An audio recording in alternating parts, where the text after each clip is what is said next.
नमस्कार दोस्तों, welcome to my YouTube channel. आज मैं आप सभी लोगों को मैथ में त्रिकोणमिति का फार्मूला बताऊंगी। तो देखिए दोस्तों, आज का हमारा यह वीडियो क्लास 10th के बच्चों के लिए और क्लास 12 के बच्चों के लिए और जो स्टूडेंट कंपटीशन की तैयारी कर रहे हैं उनके लिए भी बहुत ही महत्वपूर्ण है, क्योंकि कंपटीशन की परीक्षाओं में मैथ के पेपर में त्रिकोणमिति चैप्टर आता है। तो त्रिकोणमिति चैप्टर में आप लोगों को त्रिकोणमिति का फार्मूला पता रहना बहुत ही जरूरी है। तो दोस्तों, आज मैं आप लोगों को त्रिकोणमिति के सभी फार्मूले को बताऊंगी कि त्रिकोणमिति में कौन से फार्मूले का यूज किया जाता है और त्रिकोणमिति का फार्मूला कौन कौन सा होता है। तो देखिए दोस्तों, हमारा होता है, जैसे आप साइन कॉस टेन जानते होंगे, आशा होगा, साइन कॉस टेन। तो देखिए दोस्तों, साइन थीटा बराबर होता है, साइन थीटा इक्वल टू होता है, पहले हम आप लोगों को व्युत्क्रम वाला बताते हैं कि कौन किसका व्युत्क्रम होता है। तो साइन थीटा देख लीजिए, साइन थीटा कॉस थीटा के व्युत्क्रम होता है। तो साइन थीटा बराबर होता है 1/cos cosec theta. Sine theta बराबर हो जाएगा 1/cos कॉसेक थीटा, क्योंकि साइन थीटा कॉसेक थीटा के विपरीत होता है। तो साइन थीटा बराबर कॉसेक थीटा हो जाएगा। फिर हम लिखेंगे कॉसेक थीटा बराबर कॉसेक थीटा बराबर, फिर देखेंगे सेक थीटा बराबर टेन थीटा बराबर, फिर दोस्तों कॉट थीटा बराबर, फिर कॉस थीटा बराबर। तो देखिए दोस्तों, इसी के हम सभी का व्युत्क्रम देखेंगे। तो देखिए साइन थीटा बराबर होता है 1/cos कॉसेक थीटा, और कॉसेक थीटा बराबर हो जाएगा 1/1 साइन थीटा। कॉसेक थीटा बराबर हो जाएगा 1/sin साइन थीटा। देखिए, जैसे साइन थीटा कॉसेक थीटा के विपरीत है, वैसे ही कॉसेक थीटा भी 1/sin साइन थीटा के व्युत्क्रम हो जाएगा। तो हम लिख देंगे कॉसेक थीटा बराबर 1/sin साइन थीटा, और सेक थीटा विपरीत होता है 1/cos कॉसेक थीटा के, 1/cos कॉसेक थीटा के, और tan theta 1/cot cot theta के व्युत्क्रम होता है। तो हम लिख देंगे टेन थीटा बराबर 1/cot cot theta. Ten theta बराबर हो जाएगा 1/cot कॉट थीटा। और देखिए दोस्तों, कॉट थीटा बराबर होता है 1/tan थीटा के, कॉट थीटा बराबर होता है 1/tan थीटा के, और कॉस थीटा बराबर हो जाएगा 1/sec थीटा के, कॉस थीटा हो जाएगा 1/sec थीटा के। तो देखिए दोस्तों, पहले हमने आप लोगों को बताया कि व्युत्क्रम वाला हम बताएंगे। तो साइन थीटा 1/cosec थीटा के व्युत्क्रम होता है, यानी कि साइन थीटा कॉसेक थीटा के व्युत्क्रम के बराबर होता है। तो साइन थीटा बराबर हो जाएगा 1/cosec थीटा, साइन थीटा बराबर हो जाएगा 1/cosec थीटा। और हमने आप लोग को बताया, जब साइन थीटा 1/cosec थीटा के विपरीत होगा और तो cosec थीटा भी साइन थीटा के विपरीत होगा। तो cosec थीटा बराबर हो जाएगा 1/sin थीटा। और फिर देखिए दोस्तों, आगे सेक थीटा हमारा विपरीत होता है 1/cos थीटा के, तो आप लिखेंगे सेक थीटा बराबर 1/cos थीटा। फिर आप लोग लिखेंगे tan थीटा बराबर 1/cot थीटा के। सेक थीटा 1/cos थीटा के विपरीत है, तो cos थीटा बराबर हो जाएगा 1/sec थीटा। तो आप लोग लिखेंगे कि सेक थीटा बराबर 1/cos थीटा और cos थीटा बराबर 1/sec थीटा। और देखिए दोस्तों, tan थीटा बराबर होता है 1/cot थीटा के, तो cot थीटा भी बराबर हो जाएगा 1/tan थीटा के। tan थीटा बराबर होता है 1/cot थीटा, तो cot थीटा बराबर हो जाएगा 1/tan थीटा के। तो देखिए कॉट थीटा बराबर हो जाएगा 1/tan थीटा के। तो दोस्तों, हम इसी फार्मूले से कुछ क्वेश्चन आप लोगों को बता देते हैं, जैसे मतलब इस फार्मूले से आप क्वेश्चन को कैसे समझेंगे, कौन कौन किसका विपरीत होता है। तो देखिए दोस्तों, यदि जैसे हमारा दिया क्वेश्चन में, क्वेश्चन हम यहाँ पे लेते हैं, जैसे हमें दे दिया है साइन थीटा बराबर 3/4, साइन थीटा बराबर 3/4 है, तो 3/4 है, तो कॉसेक थीटा का मान ज्ञात कीजिए। तो कॉसेक थीटा का मान ज्ञात कीजिए, ज्ञात कीजिए।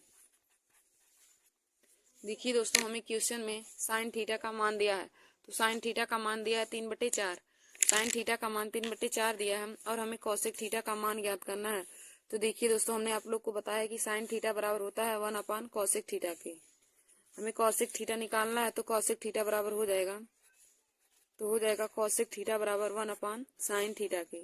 कॉसेक थीटा बराबर हो जाएगा 1/sin थीटा के, क्योंकि कॉसेक थीटा 1/sin थीटा के व्युत्क्रम के बराबर होता है। हमने इसी फार्मूले को बताया। तो देखिए, हम लिख देंगे कि कॉसेक थीटा बराबर 1/sin थीटा। तो कॉसेक थीटा बराबर हो जाएगा 1/sin थीटा के। तो देखिए दोस्तों, जब हम इसको और आगे हल करेंगे तो यहाँ से हो जाएगा हमारा आगे हो जाएगा कोसेक थीटा बराबर 1/, अब साइन थीटा का हम मान रखेंगे तो साइन थीटा का मान 3/4 हो जाएगा, 3/4 हो जाएगा। अब देखिए दोस्तों 4 का ऊपर गुणा होगा और 3 यहीं पे रहेगा तो हो जाएगा कोसेक थीटा बराबर, तो कोसेक थीटा बराबर हो जाएगा 4/3। तो कोसेक थीटा बराबर 4/3, यही इस क्वेश्चन का राइट आंसर हो जाएगा। तो यही हम आंसर बराबर लिख देंगे कोसेक थीटा बराबर 4/3। तो यही हमारा इस क्वेश्चन का राइट आंसर आ गया। यही हमारा आंसर आ जाएगा कोसेक थीटा बराबर में 4/3। कोसेक थीटा बराबर में 4/3, यही हमारा इस क्वेश्चन का राइट आंसर हो जाएगा। तो दोस्तों हमारा आगे हो जाएगा। अब देखिए हमने आप लोगों को बताया कि साइन थीटा बराबर, हमारा क्वेश्चन क्या था कि साइन थीटा बराबर 3/4 है तो कोसेक थीटा का मान ज्ञात कीजिए। हमने आप लोगों को बताया कि कोसेक थीटा 1/sin थीटा के बराबर होता है। तो हम यहाँ पे लिखेंगे कि कोसेक थीटा बराबर 1/sin थीटा। तो यहाँ से हो जाएगा कोसेक थीटा बराबर 1/, अब साइन थीटा का मान रखेंगे 3/4 हो जाएगा। अब देखिए दोस्तों 4 हमारा ऊपर चला जाएगा तो कोसेक थीटा बराबर हो जाएगा 4/3। तो हमारा कोसेक थीटा का मान निकल के आ गया 4/3, यही हमारा इस क्वेश्चन का राइट आंसर हो जाएगा। देखिए दोस्तों हमने आप लोग को बताया कि साइन थीटा और कोसेक थीटा के एक दूसरे के विपरीत होते हैं। यदि साइन थीटा का मान 3/4 होगा तो कोसेक थीटा का मान हो जाएगा 4/3। यदि साइन थीटा का मान 3/5 दिया होता और कोसेक थीटा का मान पूछता तो 5/3 हो जाता। यदि साइन थीटा का मान 2/3 दिया है और कोसेक थीटा का मान पूछता तो कोसेक थीटा का मान 3/2 हो जाता है, यानी कि यह दोनों एक दूसरे के विपरीत होते हैं। और जैसे हम दूसरे पे क्वेश्चन लेकर हल करते हैं, जैसे हमें यदि दिया है यदि tan थीटा बराबर 9/10 है तो यदि tan थीटा बराबर 9/10 है तो कॉट थीटा का मान ज्ञात कीजिए। यदि tan थीटा बराबर 9/10 है तो कॉट थीटा का मान ज्ञात कीजिए, मान ज्ञात कीजिए। तो देखिए दोस्तों हमको दिया है कि tan थीटा बराबर 9/10 और हमें कॉट थीटा का मान ज्ञात करना है। तो हम लिखेंगे कि कॉट थीटा और tan थीटा एक दूसरे के विपरीत होते हैं। तो हो जाएगा कॉट थीटा बराबर 1/tan थीटा के, कॉट थीटा बराबर हो जाएगा 1/tan थीटा। तो यहाँ से हो जाएगा कॉट थीटा बराबर, अब हम tan थीटा का मान रखेंगे तो हो जाएगा 1/9/10। अब देखिए दोस्तों 10 हमारा ऊपर गुणा करेगा तो क्या हो जाएगा, यहाँ से कॉट थीटा बराबर हो जाएगा 10/9। तो कॉट थीटा बराबर 10/9 हो जाएगा, यही हमारा इस क्वेश्चन का राइट आंसर हो जाएगा। कॉट थीटा बराबर 10/9, यही हमको पूछा था। तो कॉट थीटा बराबर हो जाएगा 10/9। देखिए दोस्तों हमने आप लोगों को बताया कि tan थीटा और कॉट थीटा भी एक दूसरे के विपरीत होते हैं। यदि tan थीटा का मान 9/10 होगा तो कॉट थीटा का मान पूछा है तो कॉट थीटा का मान 10/9 हो जाएगा। वैसे हम कॉसेक और सेक में भी लगाएंगे। तो देखिए दोस्तों एक क्वेश्चन हम कॉसेक और सेक वाला लेते हैं। यदि सेक थीटा बराबर 4/5 है, यदि सेक थीटा बराबर 4/5 है तो कॉस थीटा का मान ज्ञात कीजिए। तो कॉस थीटा का मान ज्ञात कीजिए, कॉस थीटा का मान ज्ञात कीजिए। तो देखिए दोस्तों हमको कॉस थीटा का मान निकालना है। तो यहाँ से हम लिखेंगे कि कॉस थीटा बराबर क्या हो जाएगा 1/सेक थीटा के। हम लिखेंगे कॉस थीटा बराबर 1/सेक थीटा के, कॉस थीटा बराबर हो जाएगा 1/सेक थीटा के। तो यहाँ से हो जाएगा 1/सेक थीटा का मान रखेंगे तो 4/5। अब देखिए दोस्तों यहाँ भी हमारा 5 ऊपर जाके गुणा करेगा तो हो जाएगा 5/4। तो हमारा कॉस थीटा बराबर निकल के आ गया कॉस थीटा बराबर 5/4, कॉस थीटा बराबर 5/4 आएगा, यही हमारा इस क्वेश्चन का राइट आंसर हो जाएगा। कॉस थीटा बराबर 5/4, यही इस क्वेश्चन का राइट आंसर हो जाएगा। और दोस्तों हमको यही पूछा था कि यदि सेक थीटा बराबर 4/5 है तो कॉस थीटा का मान ज्ञात कीजिए। तो हमने आप लोग को बताया साइन थीटा कॉसेक थीटा के विपरीत होता है, tan थीटा कॉट थीटा के विपरीत होता है और सेक थीटा कॉस थीटा के विपरीत होता है। इनमें देखिए दोस्तों किसी भी का मान दे करके यदि साइन थीटा का मान देकर कॉस थीटा का मान पूछे तो कॉसेक थीटा का मान पूछे तो साइन थीटा का मान जितना होगा उसी का उल्टा कॉसेक थीटा का मान हो जाएगा। जैसे इसमें हमने क्वेश्चन लिया था कि साइन थीटा बराबर 3/4 है तो कॉसेक थीटा का मान ज्ञात कीजिए। देखिए दोस्तों जब साइन थीटा का मान 3/4 होगा तो कॉसेक थीटा का मान उसका विपरीत होगा, यानी कि 4/3 हो जाएगा। तो हम लिख देंगे कि कॉसेक थीटा बराबर 4/3। और दोस्त की तो देखिए दूसरे क्वेश्चन में tan थीटा बराबर हमें 9/10 दिया था तो हमें कॉट थीटा का मान पूछा था, तो हमने आप लोग को बताया कि टेन थीटा और कॉट थीटा भी एक दूसरे के विपरीत होते हैं। तो देखिए दोस्तों, हमने टेन थीटा का मान 9/10 लिया है, तो कॉट थीटा का मान पूछा है, तो हमने आप लोग को बताया कि टेन थीटा और कॉट थीटा एक दूसरे के विपरीत होते हैं। तो कॉट थीटा का मान पूछा है, तो टेन थीटा का मान जब 9/10 है तो कॉट थीटा का मान 10/9 हो जाएगा। फिर हमारा अगला हमने क्वेश्चन लिया था कि यदि सेक थीटा बराबर 4/5 है तो कॉस थीटा का मान ज्ञात करो। हमें सेक थीटा का मान दिया है और कॉस थीटा का मान पूछना है, ज्ञात करना है। तो देखिए, जो सेक थीटा होता है वह कॉस थीटा के विपरीत होता है। तो सेक थीटा बराबर 4/5 है, तो कॉस थीटा बराबर हो जाएगा 5/4। आंसर इसका हो जाएगा। दोस्तों, अब हम आगे और फार्मूले को बताते हैं और उससे संबंधित भी क्वेश्चन आप लोग को सॉल्व कराएंगे। तो देखिए दोस्तों, आप लोग इस फार्मूले को अपने कॉपी में नोट कर लीजिएगा। यह हमारा व्युत्क्रम वाला है। जो देखिए, साइन थीटा बराबर होता है 1 कॉसेक थीटा के, कॉसेक थीटा होता है 1 साइन थीटा के, सेक थीटा बराबर होता है 1 कॉस थीटा के, टेन थीटा बराबर होता है 1 कॉट थीटा के, कॉट थीटा बराबर होता है 1/tan थीटा के, और कॉस थीटा बराबर होता है 1/sec थीटा के। तो दोस्तों, आप लोग यह छह त्रिकोणमिति का फार्मूला अपनी कॉपी में नोट कर लीजिए और हम आगे आप लोगों को फार्मूला बताते हैं। अगला देखिए दोस्तों, हमारा फार्मूला होता है साइन स्क्वायर थीटा प्लस में कॉस स्क्वायर थीटा बराबर में 1 होता है। हमारा अगला फार्मूला दिया है कि साइन स्क्वायर थीटा प्लस में कॉस स्क्वायर थीटा बराबर में 1 होता है। और यहाँ से यदि हम साइन स्क्वायर और कॉस स्क्वायर का मान निकालना चाहें तो निकाल सकते हैं। तो यहाँ से हो जाएगा साइन स्क्वायर थीटा बराबर हो जाएगा, देखिए दोस्तों, अब कॉस थीटा इधर प्लस में उधर जाएगा तो माइनस हो जाएगा, तो हो जाएगा 1 माइनस में कॉस स्क्वायर थीटा। और यदि हम सिर्फ साइन का मान निकालना चाहें तो एक फार्मूला यह भी आप लोग लिख सकते हैं कि साइन स्क्वायर थीटा बराबर 1 माइनस कॉस स्क्वायर थीटा। और यहाँ से केवल हम साइन थीटा का मान निकालना चाहें तो साइन थीटा बराबर हो जाएगा, इधर वर्ग में उधर वर्गमूल में हो जाएगा, तो अंडर रूट में हो जाएगा 1 माइनस में कॉस स्क्वायर थीटा। तो देखिए दोस्तों, आप लोग यहाँ से हमने 3 फार्मूला आप लोग को बताया, तो तीनों फार्मूले को नोट कर लीजिए। पहला हमारा यह है कि sine square theta plus cos square theta बराबर में 1 हो जाएगा। दूसरा हमारा है साइन स्क्वायर थीटा बराबर में 1 माइनस में कॉस स्क्वायर थीटा। और तीसरा हमारा है कि यदि केवल साइन थीटा का मान निकालना हो तो साइन थीटा बराबर हो जाएगा अंडर रूट में 1 माइनस में कॉस स्क्वायर थीटा। और देखिए दोस्तों, अब हम आगे आप लोग को दूसरा बताते हैं। दूसरा हमारा फार्मूला होता है कि सेक स्क्वायर थीटा माइनस में टेन स्क्वायर थीटा बराबर में 1 होता है। हमारा अगला फार्मूला है कि सेक स्क्वायर थीटा माइनस में टेन स्क्वायर थीटा बराबर में 1। अब देखिए दोस्तों, यहाँ से हम सेक और टेन का मान निकालते हैं, तो यहाँ से हम जब सेक स्क्वायर थीटा का मान निकालेंगे तो सेक स्क्वायर थीटा बराबर में हो जाएगा, देखिए दोस्तों, इधर टेन स्क्वायर थीटा जो हमारा है माइनस में है, उधर जाने के बाद प्लस हो जाएगा, तो हो जाएगा सेक स्क्वायर थीटा बराबर में 1 plus tan square theta. Sec square theta बराबर में हो जाएगा 1 प्लस में टेन स्क्वायर थीटा। तो हमारा एक फार्मूला यह भी हो जाएगा। और दोस्तों, यदि हम टेन स्क्वायर थीटा का मान निकालना चाहें तो टेन स्क्वायर थीटा बराबर क्या हो जाएगा, टेन स्क्वायर थीटा का मान निकालना चाहे तो इसी का हमें मान निकालना है, तो एक को हम इधर पक्षांतर कर देंगे, तो टेन स्क्वायर थीटा बराबर हो जाएगा सेक स्क्वायर थीटा माइनस में 1 हो जाएगा। देखिए, यहाँ से हम टेन स्क्वायर थीटा का मान निकालना चाहे तो टेन स्क्वायर थीटा बराबर हो जाएगा सेक स्क्वायर थीटा माइनस में 1 हो जाएगा। और केवल टेन थीटा का मान निकालना चाहेंगे तो टेन थीटा बराबर हो जाएगा, देखिए इधर टेन स्क्वायर में है और उधर जाएगा तो अंडर रूट में हो जाएगा, तो टेन थीटा बराबर हो जाएगा अंडर रूट में सेक स्क्वायर थीटा माइनस में 1 हो जाएगा टेन थीटा बराबर under root sec square theta minus में 1। तो देखिए दोस्तों, यहाँ पर हमने आप लोगों को 4 फार्मूला बताया कि सेक स्क्वायर थीटा माइनस में टेन स्क्वायर थीटा बराबर 1 हो जाएगा।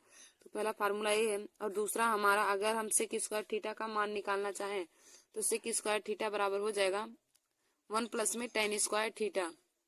देखिए, इधर टेन स्क्वायर थीटा हमारा माइनस में उधर प्लस हो जाएगा, तो सेक स्क्वायर थीटा बराबर हो जाएगा 1 प्लस टेन स्क्वायर थीटा। और तीसरा, यदि हम टेन स्क्वायर थीटा का मान निकालना चाहें तो फार्मूला हो जाएगा टेन स्क्वायर थीटा बराबर सेक स्क्वायर थीटा माइनस में 1 हो जाएगा। और यदि टेन का केवल मान निकालना चाहे तो टेन थीटा बराबर हो जाएगा अंडर रूट में सेक स्क्वायर थीटा माइनस में 1। तो दोस्तों, आप चारों फार्मूले को अपने कॉपी में नोट कर लीजिएगा। फिर आगे हम आप लोगों को फार्मूला बताते हैं। तो अगला देखिए दोस्तों, हमारा क्या होता है, कॉसेक स्क्वायर थीटा माइनस में कॉट स्क्वायर थीटा बराबर में 1 होता है। कॉसेक स्क्वायर थीटा माइनस में कॉट स्क्वायर थीटा बराबर में 1 होता है। देखिए दोस्तों, अगला हमारा फार्मूला है कि कॉसेक स्क्वायर थीटा माइनस में कॉट स्क्वायर थीटा बराबर में 1 होता है। कॉसेक स्क्वायर थीटा और कॉट माइनस में कॉट स्क्वायर थीटा बराबर हमारा 1 के बराबर होता है। अब यहाँ से हम यदि कॉसेक स्क्वायर का मान निकालना चाहें तो हो जाएगा कॉसेक स्क्वायर थीटा बराबर हो जाएगा। देखिए दोस्तों, कॉसेक स्क्वायर थीटा बराबर क्या हो जाएगा, इधर हमारा कॉट स्क्वायर थीटा माइनस में उधर जाने के बाद प्लस हो जाएगा। तो कॉसेक स्क्वायर थीटा बराबर हो जाएगा 1 प्लस में cot square theta. Cosec square theta बराबर हो जाएगा 1 प्लस में कॉट स्क्वायर थीटा। और देखिए दोस्तों, यदि हम केवल कॉसेक थीटा का मान निकालेंगे तो कॉसेक थीटा बराबर हो जाएगा, इधर हमारा वर्ग में उधर कहा जाएगा अंडर रूट में। तो कॉसेक थीटा बराबर हो जाएगा अंडर रूट में 1 प्लस में cot square theta. Cosec theta बराबर हो जाएगा अंडर रूट में 1 प्लस में कॉट स्क्वायर थीटा। और देखिए दोस्तों, यदि हम कॉट स्क्वायर थीटा का मान निकालना चाहें तो हो जाएगा कॉट स्क्वायर थीटा बराबर हमारा क्या हो जाएगा, इधर देखिए 1 प्लस में इधर आएगा तो माइनस में हो जाएगा। तो कॉट स्क्वायर थीटा बराबर हो जाएगा cosec square theta. Cosec square theta minus में 1 हो जाएगा। यदि हम कॉट स्क्वायर थीटा का मान निकालना चाहें तो हो जाएगा कॉट स्क्वायर थीटा बराबर कॉसेक स्क्वायर थीटा माइनस में 1। तो दोस्तों, हमने यहाँ पर भी आप लोगों को 4 फार्मूला बताया, तो चारों फार्मूले को आप नोट कर लीजिए।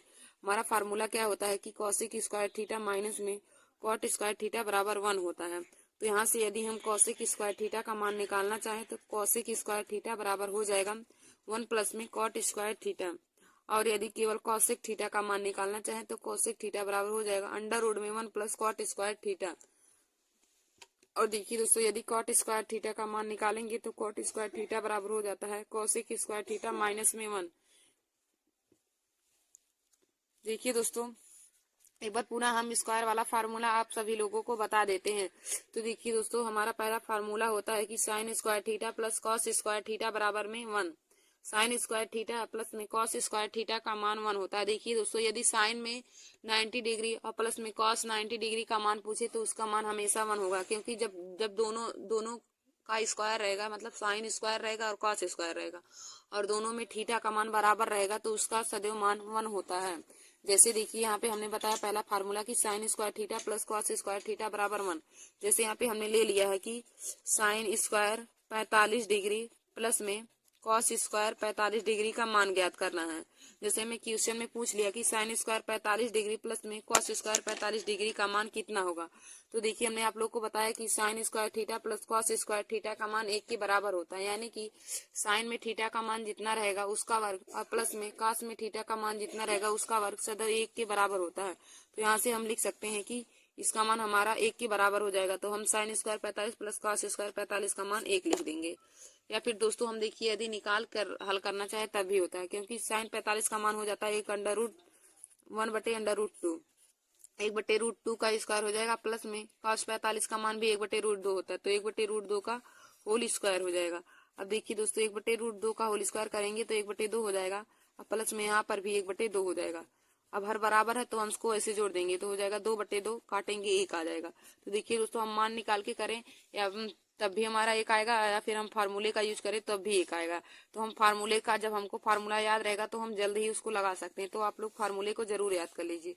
तो देखिए, पहले फार्मूले से हमने एक क्वेश्चन भी आप लोगों को सॉल्व करा दिया इसको समझाकर। तो आशा करती हूँ कि आप लोगों को यह पहला फार्मूला आप समझ में आया होगा, क्योंकि हमें पहला फार्मूला दिया है कि sine square theta plus cos square theta बराबर 1 के बराबर होता है।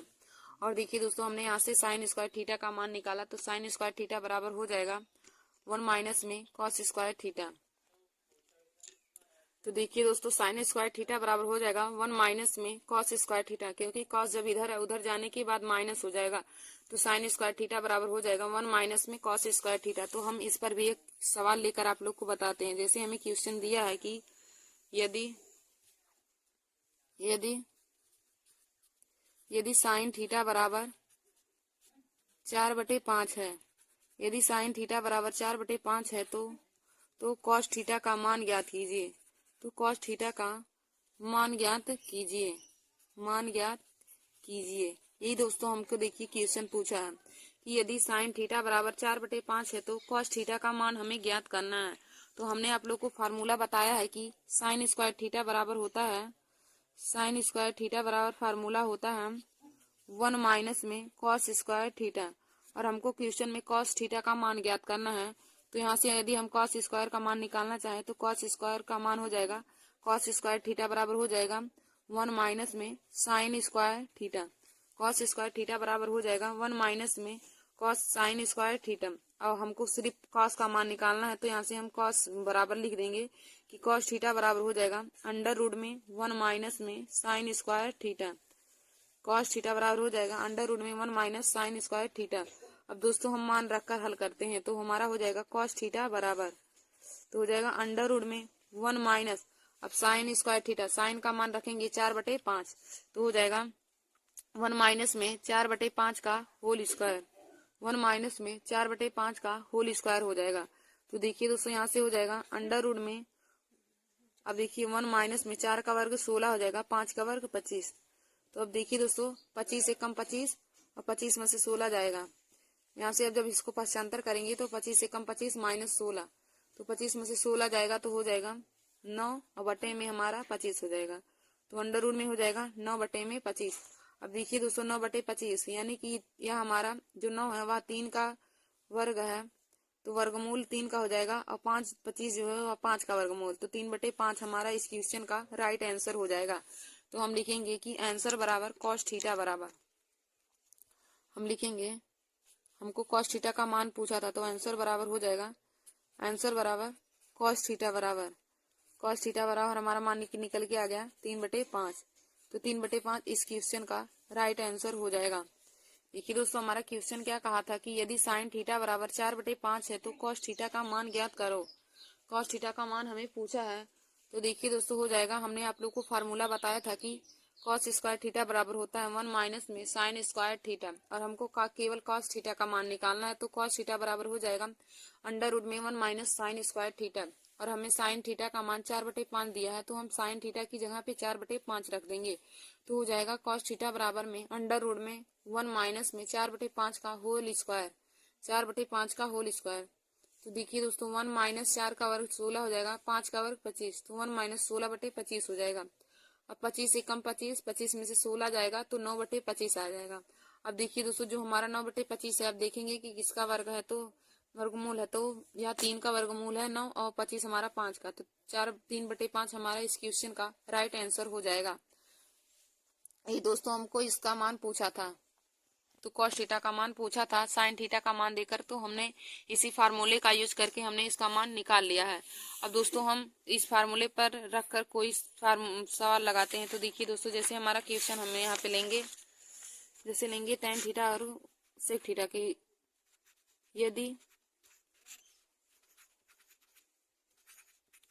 यदि सेक थीटा बराबर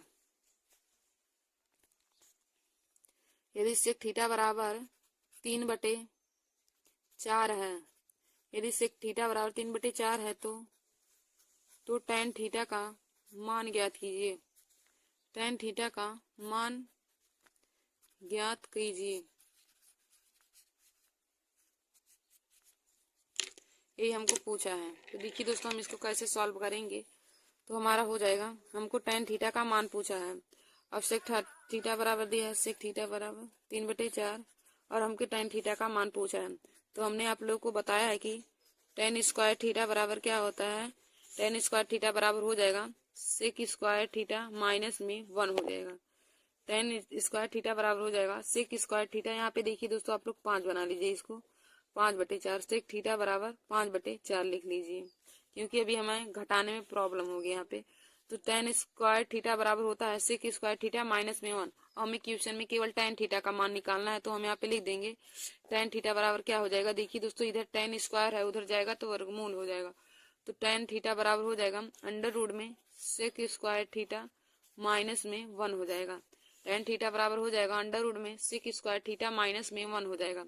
अब हम दोस्तों सेक का मान यहाँ पे रख के tan थीटा का मान निकालेंगे, तो tan थीटा बराबर हमारा हो जाएगा अंडर रूट में सेक थीटा का मतलब 5/4 का होल स्क्वायर माइनस में 1 हो जाएगा, 4/5 का होल स्क्वायर माइनस में 1 हो जाएगा। अब देखिए दोस्तों यहाँ से हो जाएगा tan थीटा बराबर, अब हम इन दोनों का वर्ग करेंगे, तो देखिए दोस्तों अब हम 5/4 का वर्ग निकालेंगे, तो 5 का वर्ग हमारा 25 हो जाएगा और 4 का वर्ग 16 हो जाएगा। तो 25/16 माइनस में 1 हो जाएगा। तो यहाँ से अब tan थीटा का मान निकालेंगे।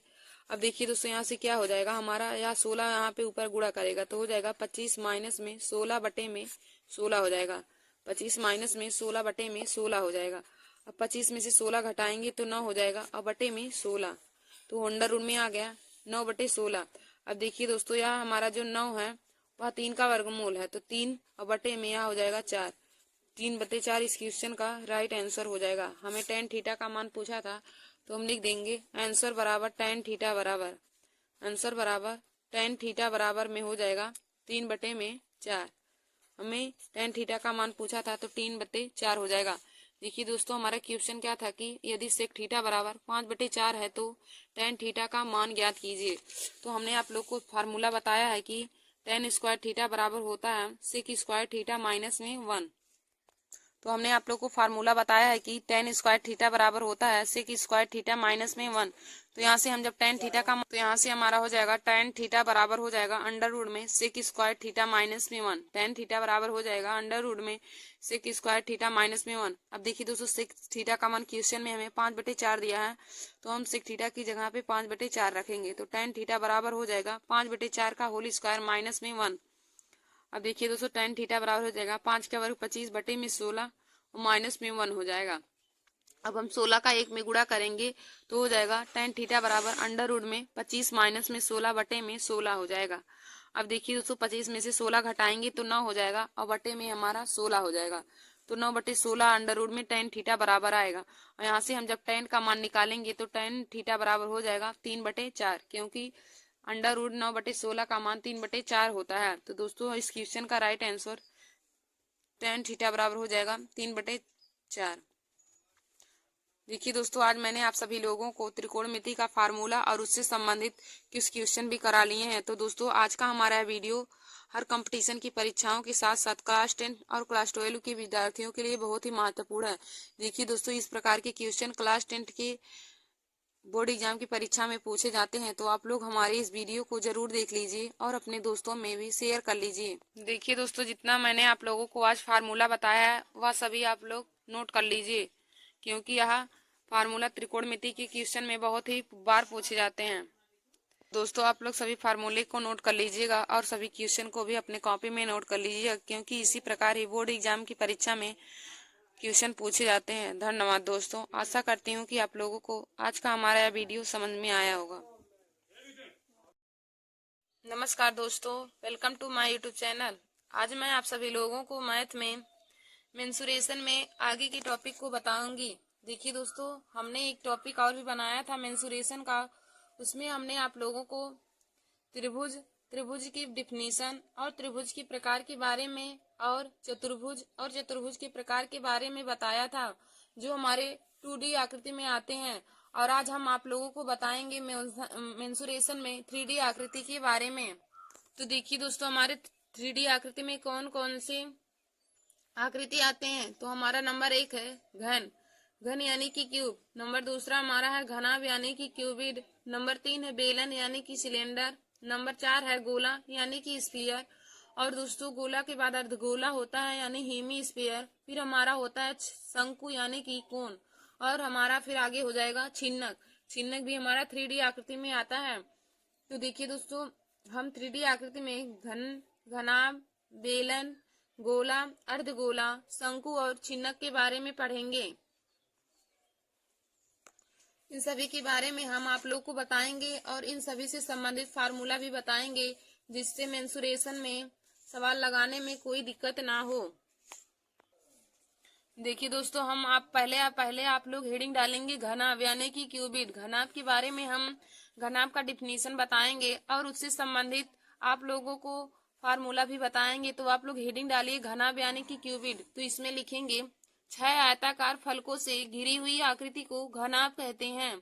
घनाभ का परिभाषा क्या होता है कि 6 आयताकार फलकों से घिरी हुई आकृति को घनाभ कहते हैं।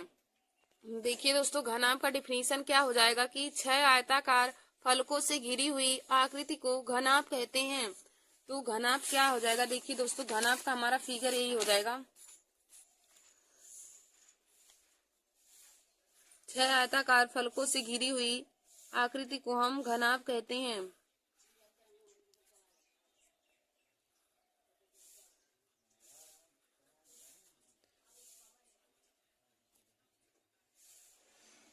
ये हमारा घनाभ है, तो घनाभ में यह हमारा लंबाई हो जाएगा, या चौड़ाई हो जाएगा, और यह हमारा ऊंचाई हो जाएगा। तो 6 आयताकार फलकों से घिरी हुई आकृति को घनाभ कहते हैं। अब दोस्तों हम घनाभ से संबंधित फार्मूले आप लोग को बताएंगे। तो लिखिए पहला, घनाभ का आयतन। घनाभ का आयतन क्या होता है? घनाभ के आयतन का फार्मूला क्या होता है? देखिए दोस्तों, घनाभ का आयतन का फार्मूला हो जाएगा लंबाई गुणे चौड़ाई गुणे ऊंचाई।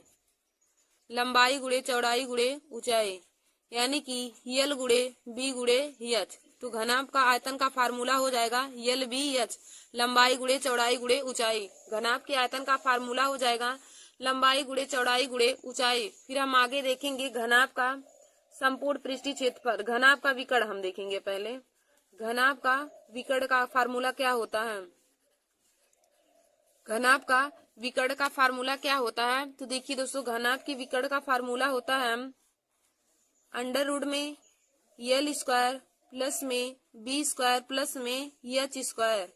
अंडर रूट में यल स्क्वायर प्लस में बी स्क्वायर प्लस में एच स्क्वायर, यानी कि घनाभ के विकर्ण का फार्मूला होता है लंबाई स्क्वायर प्लस में चौड़ाई स्क्वायर प्लस में ऊंचाई स्क्वायर। घनाभ का विकर्ण होता है लंबाई स्क्वायर प्लस में चौड़ाई स्क्वायर प्लस में ऊंचाई स्क्वायर, और घनाभ का आयतन होता है लंबाई गुणे चौड़ाई गुणे ऊंचाई। फिर हम आगे देखेंगे कि घनाभ का संपूर्ण पृष्ठीय क्षेत्रफल बराबर घनाभ का संपूर्ण पृष्ठीय क्षेत्रफल। घनाभ का संपूर्ण पृष्ठीय क्षेत्रफल। घनाभ का संपूर्ण पृष्ठीय क्षेत्रफल का फार्मूला क्या हो जाएगा? 2 इंटू में एल बी प्लस में बी एच प्लस में एच एल। 2 इंटू में एल बी प्लस में बी एच प्लस में एच एल, यानी कि 2 इंटू में हो जाएगा लंबाई गुणे चौड़ाई प्लस चौड़ाई गुणे ऊंचाई प्लस ऊंचाई गुणे लंबाई। तो घनाभ का संपूर्ण पृष्ठीय क्षेत्रफल हो जाएगा 2 इंटू में लंबाई गुणे चौड़ाई प्लस में चौड़ाई गुणे ऊंचाई प्लस में ऊंचाई गुणे लंबाई। यह घनाभ का संपूर्ण पृष्ठीय क्षेत्रफल हो जाएगा। और घनाभ के विकर्ण का फार्मूला क्या हो जाएगा? अंडर रूट में लंबाई स्क्वायर प्लस में चौड़ाई स्क्वायर प्लस में ऊंचाई स्क्वायर हमारा घनाभ के विकर्ण का फार्मूला हो जाएगा। और दोस्तों घनाभ के आयतन का फार्मूला क्या हो जाएगा? लंबाई गुणे चौड़ाई गुणे में ऊंचाई। घनाभ के आयतन का फार्मूला हो जाएगा लंबाई गुणे चौड़ाई गुणे ऊंचाई।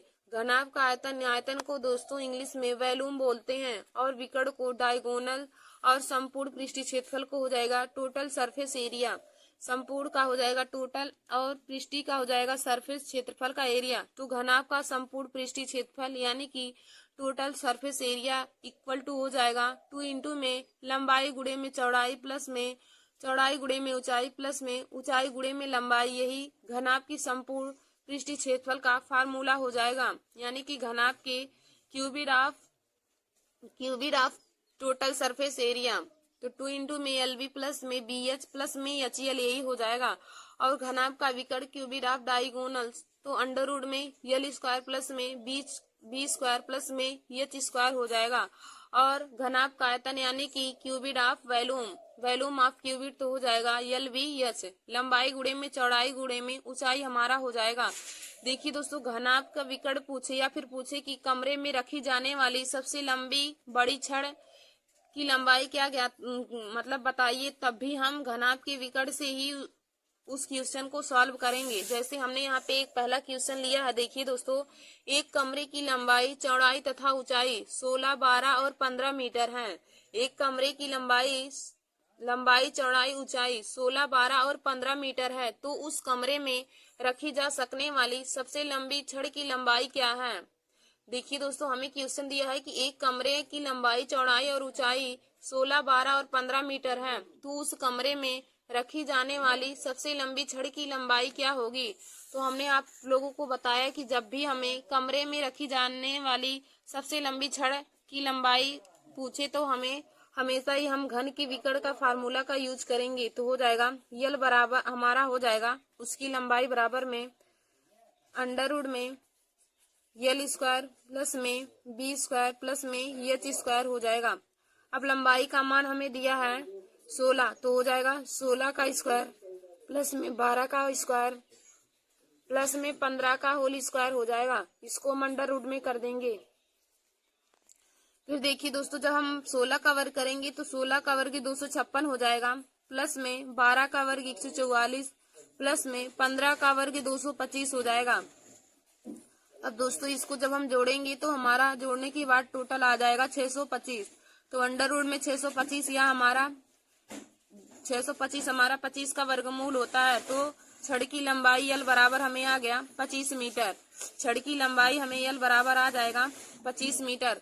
तो यही हमारा इस क्वेश्चन का राइट आंसर हो जाएगा 25 मीटर या सेंटीमीटर, जिसमें दिया हो उसी में आ जाएगा। तो हमें क्वेश्चन में क्या बोला था कि एक कमरे की लंबाई, चौड़ाई और ऊंचाई क्रमशः 16, 12 और 15 मीटर है। तो उस कमरे में रखी जाने वाली सबसे लंबी छड़ की लंबाई क्या होगी। तो हमने आप लोग को बताया कि जब कमरे में रखी जाने वाली सबसे लंबी छड़ की लंबाई पूछे तो हम हमेशा ही घनाभ के विकर्ण के फार्मूले का यूज करके उसके मान निकालेंगे। तो दोस्तों घनाभ का विकर्ण का फार्मूला होता है अंडर रूट में लंबाई स्क्वायर प्लस में चौड़ाई स्क्वायर प्लस में ऊंचाई स्क्वायर। अब हमें लंबाई, चौड़ाई और ऊंचाई का मान 16, 12 और 15 दिया है, तो इसका वर्ग करके हम उसका मान निकाले हैं। तो हमारा मान आ गया 25 मीटर। तो दोस्तों आशा करती हूँ कि आप लोगों को घनाभ के बारे में संपूर्ण जानकारी पता चल गई होगी। और देखिए दोस्तों, एक फार्मूला होता है, यदि घनाभ के पांचों दीवारों का क्षेत्रफल पूछे तो इसका फार्मूला हो जाएगा 2 इंटू में यल बी यल प्लस बी गुणे में एच प्लस में यल बी हो जाएगा। 2 इंटू में लंबाई प्लस चौड़ाई गुणे में ऊंचाई और प्लस में लंबाई गुणे चौड़ाई, यही घनाभ के पांचों दीवारों का क्षेत्रफल हो जाएगा। घनाभ के पांचों दीवारों का क्षेत्रफल का फार्मूला यह हो जाएगा। और घनाभ के विकर्ण का फार्मूला अंडर रूट में लंबाई स्क्वायर प्लस में चौड़ाई स्क्वायर प्लस में ऊंचाई स्क्वायर हो जाएगा। फिर देखिए दोस्तों, आगे हम आप लोग को बताएंगे घन के बारे में। घन यानी कि क्यूब। आगे हमारा है घन यानी कि क्यूब। तो देखिए दोस्तों, इसका डिफिनीशन क्या हो जाएगा, 6 समान और वर्गाकार आकृति 6 समान और वर्गाकार घिरी हुई आकृति को 6 समान और वर्गाकार फलकों से घिरी हुई 6 समान और वर्गाकार फलकों से घिरी हुई आकृति को हम घन कहते हैं। 6 समान और वर्गाकार फलकों से घिरी हुई आकृति को हम घन यानी कि क्यूब कहते हैं। देखिए दोस्तों, घनाभ हमारा जो होता है वह आयताकार फलकों से घिरा होता है और जो घन होता है वह वर्गाकार फलकों से घिरा होता है। तो घन का हमारा यह हमारा इसका फिगर हो जाएगा। देखिए दोस्तों, घन और घनाभ में यदि अंतर पूछे तो आप लोग यही बताएंगे कि घनाभ जो होता है वह 6 समान आयताकार फलकों से घिरा होता है और जो हमारा घन होता है वह 6 वर्गाकार फलकों से घिरा होता है। घनाभ जो होता है वह आयताकार फलकों से मिलकर बना होता है और हमारा जो घन होता है वह 6 समान वर्गाकार फलकों से घिरा होता है। तो देखिए दोस्तों, हम अब आप लोगों को घन के बारे में बताएंगे। तो घन के आयतन का फार्मूला क्या होता है। घन का आयतन का फार्मूला, देखिए दोस्तों, घन में सभी भुजाएं हमारी बराबर होती हैं, तो घन के आयतन का फार्मूला हो जाएगा भुजा क्यूब। यानी कि जो हमारी लंबाई, चौड़ाई, ऊंचाई दी होगी, जो उसमें भुजा दिया होगा उसी का हम क्यूब कर देंगे तो हमें घन का आयतन निकल के आ जाएगा। तो घन के आयतन का फार्मूला होता है भुजा क्यूब। फिर हम आगे देखेंगे घन का विकर्ण। घन के विकर्ण का फार्मूला क्या हो जाएगा, भुजा अंडर रूट 3। भुजा अंडर रूट 3 यही घन का विकर्ण हो जाएगा। तो घन की विकर्ण का फार्मूला हो जाएगा भुजा अंडर रूट में 3। फिर हम आगे देखेंगे घन का संपूर्ण पृष्ठीय क्षेत्रफल। संपूर्ण पृष्ठीय क्षेत्रफल संपूर्ण पृष्ठीय क्षेत्रफल हमारा क्या होता है, घन का संपूर्ण पृष्ठीय क्षेत्रफल होता है 6a स्क्वायर, यानी कि 6 गुणे में भुजा स्क्वायर। तो घनाभ में देखिए दोस्तों, घन और घनाभ में हमारी 6 भुजा होती हैं, तो घन का संपूर्ण पृष्ठीय क्षेत्रफल का फार्मूला हो जाएगा 6a स्क्वायर। ए का मतलब यहाँ पे ए हमारी भुजा है, तो 6 गुणे में भुजा स्क्वायर हमारा घन के संपूर्ण पृष्ठीय क्षेत्रफल का फार्मूला हो जाएगा। और देखिए दोस्तों, यदि घन की तीनों दीवारों का क्षेत्रफल पूछे तो वहां पे 3a² हो जाएगा। यदि दो दीवारों का क्षेत्रफल पूछे तो 2a² हो जाएगा। और यदि चारों दीवारों का क्षेत्रफल पूछे तो 4a² हो जाएगा।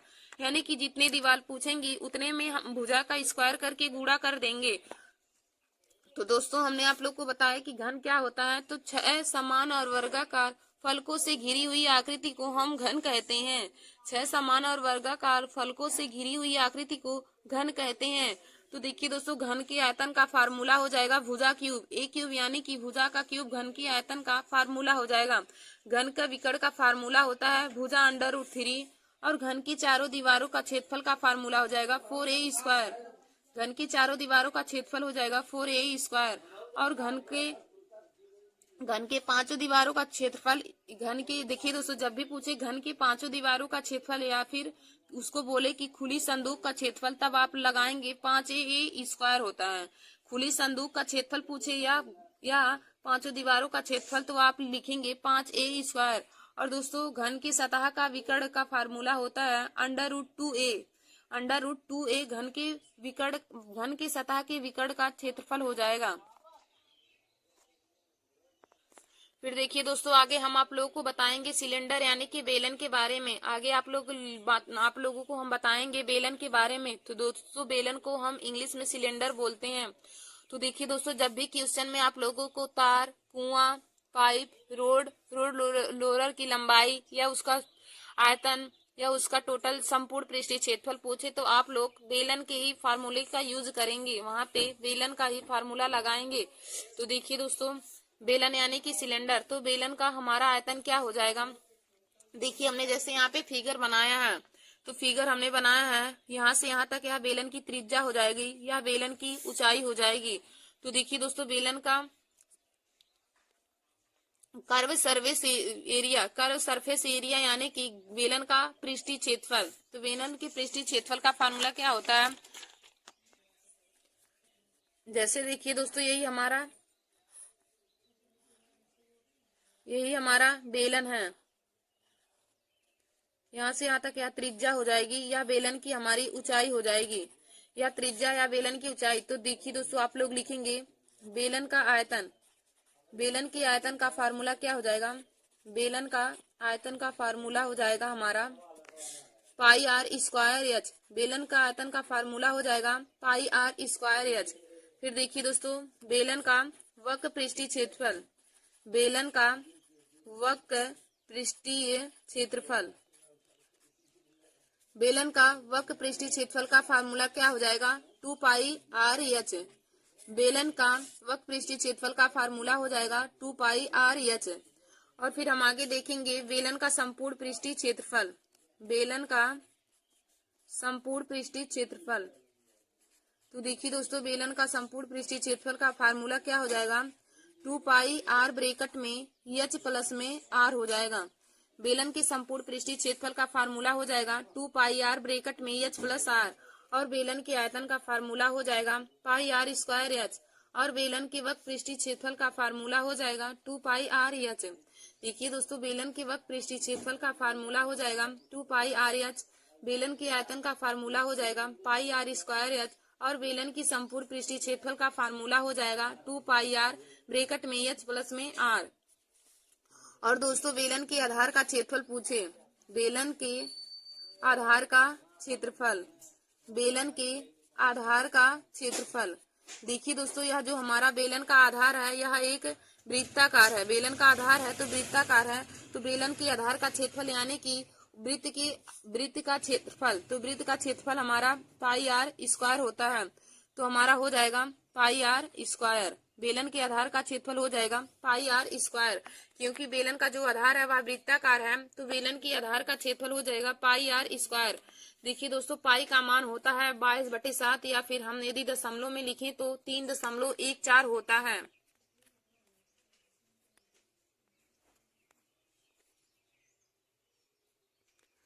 तो बेलन का आयतन का फार्मूला हो जाएगा πr²h। बेलन का वक्र पृष्ठीय क्षेत्रफल का फार्मूला हो जाएगा 2πr(h). बेलन के संपूर्ण पृष्ठीय क्षेत्रफल का फार्मूला हो जाएगा 2πr ब्रैकेट में h प्लस में r। और बेलन के आधार का क्षेत्रफल हो जाएगा πr²। बेलन के आधार का क्षेत्रफल, तो बेलन का आधार हमारा वृत्ताकार है, तो बेलन के आधार का क्षेत्रफल हो जाएगा पाई आर स्क्वायर।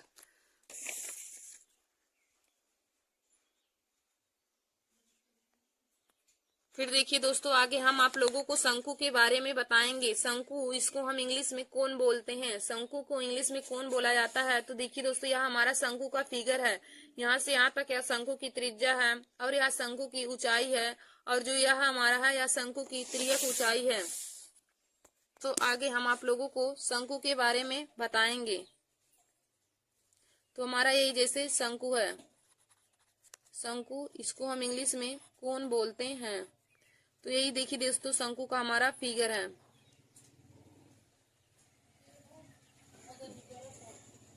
यह शंकु की यहाँ से यहाँ तक त्रिज्या हो जाएगी, यह शंकु की ऊंचाई हो जाएगी, और जो हमारा यह है, जो यह हमारा हो जाएगा, यह शंकु की तिर्यक ऊंचाई हो जाएगा। तो देखिए दोस्तों, शंकु का यह तिर्यक ऊंचाई हो जाएगा, यह ऊंचाई हो जाएगा, और यहाँ से यहाँ तक यह शंकु की त्रिज्या हो जाएगी। तो हम इससे संबंधित फार्मूला लिखेंगे। शंकु का आयतन बराबर, शंकु के आयतन का फार्मूला क्या होता है? शंकु का आयतन यानी कि वॉल्यूम। तो शंकु के आयतन का फार्मूला होता है 1/3 पाई आर स्क्वायर एच। शंकु के आयतन का फार्मूला हो जाएगा 1/3 पाई आर स्क्वायर एच। फिर हम आगे देखेंगे शंकु का वक्र पृष्ठीय क्षेत्रफल। शंकु का वक्र पृष्ठीय क्षेत्रफल यानी कि कर्व सरफेस एरिया। पृष्ठीय क्षेत्रफल को, वक्र पृष्ठीय क्षेत्रफल को हम कर्व सरफेस एरिया बोलते हैं। तो शंकु के वक्र पृष्ठीय क्षेत्रफल का फार्मूला हो जाएगा पाई आर यल। यल देखिए दोस्तों, यह तिर्यक ऊंचाई होती है, आर त्रिज्या है, और पाई का मान होता है 22/7। और फिर हम आगे देखेंगे कि शंकु का संपूर्ण पृष्ठीय क्षेत्रफल। शंकु का संपूर्ण पृष्ठीय क्षेत्रफल, शंकु का संपूर्ण पृष्ठीय क्षेत्रफल। देखिए दोस्तों, शंकु की संपूर्ण पृष्ठीय क्षेत्रफल का फार्मूला क्या हो जाएगा? पाई आर ब्रैकेट में यल प्लस आर हो जाएगा। शंकु के संपूर्ण पृष्ठीय क्षेत्रफल का फार्मूला हो जाएगा पाई आर ब्रैकेट में यल प्लस में आर। और देखिए दोस्तों, शंकु की तिर्यक ऊंचाई यल बराबर क्या होता है फार्मूला? शंकु की तिर्यक ऊंचाई यल बराबर, शंकु की तिर्यक ऊंचाई, शंकु की तिर्यक ऊंचाई यल बराबर होता है अंडर रूट में एच स्क्वायर प्लस में आर स्क्वायर। शंकु की तिर्यक ऊंचाई यल बराबर होता है अंडर रूट में एच स्क्वायर प्लस में आर स्क्वायर। और दोस्तों, यहाँ से यदि हम एच का मान निकालना चाहे तो एच बराबर हो जाएगा अंडर रूट में यल स्क्वायर माइनस में आर स्क्वायर। और यदि आर का मान निकालना चाहे तो आर बराबर हो जाएगा अंडर रूट में यल स्क्वायर माइनस में एच स्क्वायर। तो दोस्तों, पक्षांतर करके आप तीनों का मान निकाल सकते हैं। जब हमें ऊंचाई और त्रिज्या दिया हो और त्रियक ऊंचाई पूछे तो शंकु की त्रियक ऊंचाई यल बराबर होता है अंडर रूट में एच स्क्वायर प्लस में आर स्क्वायर, और शंकु की ऊंचाई एच बराबर होता है अंडर रूट में यल स्क्वायर माइनस में आर स्क्वायर, और शंकु की त्रिज्या आर बराबर होता है अंडर रूट में यल स्क्वायर माइनस में एच स्क्वायर। तो दोस्तों, इस फार्मूले से आप तीनों का मान निकाल सकते हैं। हमने तीनों का फार्मूला भी बता दिया है। अब देखिए दोस्तों, हमने आप लोग को शंकु के बारे में बताया। तो शंकु के आयतन का फार्मूला हो जाएगा 1/3 पाई आर स्क्वायर एच। शंकु के आयतन का फार्मूला हो जाएगा 1/3 पाई are square H.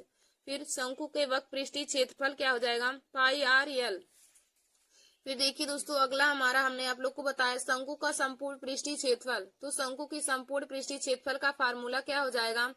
Pi are bracket में यल प्लस में आर। शंकु की संपूर्ण पृष्ठीय क्षेत्रफल का फार्मूला हो जाएगा पाई आर ब्रैकेट में यल प्लस में आर। फिर हमने आप लोग को बताया कि शंकु की तिर्यक ऊंचाई यल बराबर हमारा फार्मूला क्या होता है? अंडर रूट में एच स्क्वायर प्लस में आर स्क्वायर, और ऊंचाई एच बराबर हो जाएगा अंडर रूट में यल स्क्वायर माइनस में आर स्क्वायर, और शंकु की त्रिज्या आर बराबर हो जाएगा अंडर रूट में यल स्क्वायर माइनस में एच स्क्वायर। फिर दोस्तों, हमारा अगला टॉपिक है आगे हमारा गोला यानी कि स्फीयर। गोला को हम इंग्लिश में स्फीयर बोलते हैं।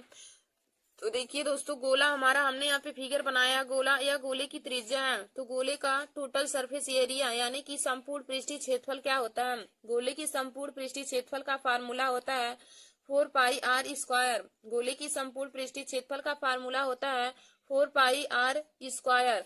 टीएसए का मतलब टोटल सरफेस एरिया। गोले की संपूर्ण पृष्ठीय क्षेत्रफल का फार्मूला हो जाएगा 4 पाई आर स्क्वायर। फिर दोस्तों देखिए हमारा अगला क्या है इसमें फार्मूला? वॉल्यूम यानी कि गोले का आयतन का फार्मूला हो जाएगा 4/3 पाई आर क्यूब।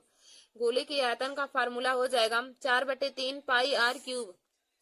देखिए दोस्तों, गोले की संपूर्ण पृष्ठीय क्षेत्रफल का फार्मूला होता है 4 पाई आर स्क्वायर और गोले की आयतन का फार्मूला होता है 4/3 पाई आर क्यूब। गोले के आयतन का फार्मूला हो जाएगा 4/3 पाई आर क्यूब और गोले की संपूर्ण पृष्ठीय क्षेत्रफल का फार्मूला हो जाएगा 4 पाई आर स्क्वायर। फिर हम दोस्तों आगे आप लोगों को अर्धगोला के बारे में बताएंगे। अर्धगोला यानी कि हेमी स्फीयर। अर्धगोला यानी कि हेमी स्फीयर। देखिए दोस्तों, तो हमने यहाँ पे फिगर अर्धगोले का बनाया है जिसकी त्रिज्या r है। तो गोले का पृष्ठीय क्षेत्रफल, गोले का पृष्ठीय क्षेत्रफल यानी कि कर्व सरफेस एरिया, गोले के पृष्ठीय क्षेत्रफल का फार्मूला होता है 2 पाई आर स्क्वायर। गोले के पृष्ठीय क्षेत्रफल का फार्मूला हो जाएगा 2 पाई आर स्क्वायर। फिर हम देखेंगे गोले का संपूर्ण पृष्ठीय क्षेत्रफल यानी कि टोटल सरफेस एरिया। गोले का संपूर्ण पृष्ठीय क्षेत्रफल टोटल सरफेस एरिया बराबर क्या हो जाएगा 3 पाई आर स्क्वायर। गोले का संपूर्ण पृष्ठीय क्षेत्रफल यानी कि टोटल सरफेस एरिया बराबर हो जाएगा 3 पाई आर स्क्वायर और गोले का पृष्ठीय क्षेत्रफल यानी कि कर्व सरफेस एरिया बराबर हो जाएगा 2 पाई आर स्क्वायर। फिर हम देखेंगे गोले का आयतन यानी कि वॉल्यूम। गोले का आयतन का फार्मूला हो जाएगा 2/3 पाई आर क्यूब।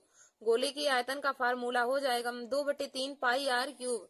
तो देखिए दोस्तों, गोले का यदि पृष्ठीय क्षेत्रफल पूछे, गोले का वक्त पृष्ठीय क्षेत्रफल पूछे तो गोले नहीं अर्धगोले का, यदि गोले का पृष्ठीय क्षेत्रफल का फार्मूला पूछे तो गोले के पृष्ठीय क्षेत्रफल का फार्मूला होता है 2 पाई आर स्क्वायर और गोले के संपूर्ण अर्धगोले की संपूर्ण पृष्ठीय क्षेत्रफल का फार्मूला होता है 3 पाई आर स्क्वायर और अर्धगोले का आयतन होता है इसका फार्मूला 2/3 पाई आर क्यूब। तो दोस्तों, हमने आप लोग को गोले और अर्धगोले के बारे में अंतर बता दिया। गोले को इंग्लिश में स्फीयर और अर्धगोले को इंग्लिश में हेमी स्फीयर बोलते हैं। तो गोले का संपूर्ण पृष्ठीय क्षेत्रफल होता है 4 पाई आर स्क्वायर और गोले का आयतन होता है 4/3 पाई आर क्यूब। और देखिए दोस्तों, अर्धगोले का पृष्ठीय क्षेत्रफल होता है 2 पाई आर स्क्वायर और अर्धगोले का संपूर्ण पृष्ठीय क्षेत्रफल 3 पाई आर स्क्वायर होता है और गोले का आयतन होता है 2/3 पाई आर क्यूब। फिर देखिए दोस्तों, आगे हम देखेंगे छिन्नक यानी कि फ्रस्टर कोण। छिन्नक, देखिए दोस्तों, यही छिन्नक का हमारा यही आकृति होता है। छिन्नक की आकृति यही होती है। तो देखिए दोस्तों, छिन्नक का त्रियक ऊंचाई छिन्नक की त्रियक ऊंचाई एल स्क्वायर बराबर क्या होता है एच स्क्वायर प्लस में आर माइनस में आर स्क्वायर। देखिए दोस्तों, यह छिन्नक की आंतरिक त्रिज्या होती है और यह छिन्नक की बाहरी त्रिज्या होती है। तो छिन्नक में दो त्रिज्याएं होती है, एक आंतरिक एक बाहरी। तो बाहरी त्रिज्या हमारी आर और आंतरिक त्रिज्या स्मॉल आर होती है और यह छिन्नक की ऊंचाई है और यह छिन्नक की त्रियक ऊंचाई है। तो देखिए दोस्तों, छिन्नक की त्रियक ऊंचाई एल स्क्वायर बराबर हमारा फार्मूला हो जाएगा एच स्क्वायर प्लस में आर माइनस में आर का होल स्क्वायर। छिन्नक की त्रियक ऊंचाई एल स्क्वायर बराबर हो जाएगा एच स्क्वायर प्लस में capital R minus small R का होल स्क्वायर। फिर दोस्तों हम आगे देखेंगे छिन्नक के आयतन का फार्मूला। तो छिन्नक का आयतन V बराबर हमारा फार्मूला हो जाएगा 1/3 पाई एच, फिर ब्रैकेट में R square small R square plus में कैपिटल आर स्क्वायर प्लस में आर इंटू में आर हो जाएगा। छिन्नक का आयतन का फार्मूला हो जाएगा 1/3 पाई एच, फिर ब्रैकेट में आर स्क्वायर प्लस में आर स्क्वायर प्लस में आर इंटू में आर हो जाएगा। फिर हम आगे देखेंगे छिन्नक का वक्र पृष्ठीय क्षेत्रफल। छिन्नक के वक्र पृष्ठीय क्षेत्रफल का फार्मूला क्या हो जाएगा पाई एल ब्रैकेट में आर प्लस में आर हो जाएगा और छिन्नक के संपूर्ण पृष्ठीय क्षेत्रफल का फार्मूला क्या हो जाएगा पाई एल ब्रैकेट में आर प्लस में आर, फिर प्लस में पाई आर स्क्वायर, फिर प्लस में पाई आर स्क्वायर। धन्यवाद दोस्तों, ऐसे ही वीडियो को देखने के लिए और मैथ के अन्य महत्वपूर्ण टॉपिक को पाने के लिए और जीके और हिंदी के भी महत्वपूर्ण टॉपिक को पाने के लिए आप सभी लोग हमारे YouTube channel Nancy success classes को सब्सक्राइब कर लीजिए और अपने दोस्तों में शेयर करना ना भूलिए। देखिए दोस्तों, हमने आप लोगों को फिर आगे हम देखेंगे खोखला गोला। देखिए दोस्तों, खोखला गोला, इसको हम इंग्लिश में हेलो स्फीयर बोलते हैं। तो यही हमने खोखले गोले, यही देखिए दोस्तों, खोखले गोले का यही जो अंदर का है इसी का हमें जो निकालना रहता है खोखला गोला। इसमें क्या हो जाएगा, यही जो हमारा जो हमने यहाँ पे यही रंगा हुआ भाग लिया है तो यह हमारा खोखला गोला होता है। तो खोखले गोले के आयतन का फार्मूला क्या हो जाएगा 4/3 pi capital R cube minus में 4/3 पाई स्मॉल आर क्यूब। यही हमारे खोखले गोले का आयतन का फार्मूला हो जाएगा। इसको हम ऐसे भी लिख सकते हैं 4/3 पाई ब्रैकेट में आर क्यूब माइनस में आर क्यूब, यानी कि कैपिटल आर का क्यूब माइनस में स्मॉल आर का क्यूब। तो खोखले गोले के आयतन का फार्मूला हो जाएगा 4/3 pi capital R cube minus में स्मॉल आर का क्यूब हो जाएगा। फिर हम आगे देखेंगे कि खोखले गोले के संपूर्ण पृष्ठीय क्षेत्रफल, खोखले गोले का संपूर्ण पृष्ठीय क्षेत्रफल यानी कि टोटल सरफेस। नमस्कार दोस्तों, welcome to my YouTube channel. आज मैं आप सभी लोगों को मैथ में अनुपात एवं समानुपात के बारे में बताऊंगी। तो देखिए दोस्तों, अनुपात के बारे में आज मैं बताऊंगी कि किसी भी संख्या का अनुपात कैसे निकाला जाता है। तो हमारा यहाँ पे पहला क्वेश्चन है कि यदि a अनुपाते b बराबर 2:4 तथा b अनुपाते c बराबर 4:5 है तो a अनुपाते b अनुपाते c का मान ज्ञात कीजिए। हमारा पहला क्वेश्चन है कि यदि a अनुपाते b बराबर 2:4 और तथा b अनुपाते c बराबर 4:5 है तो a अनुपाते b अनुपाते c का मान ज्ञात कीजिए।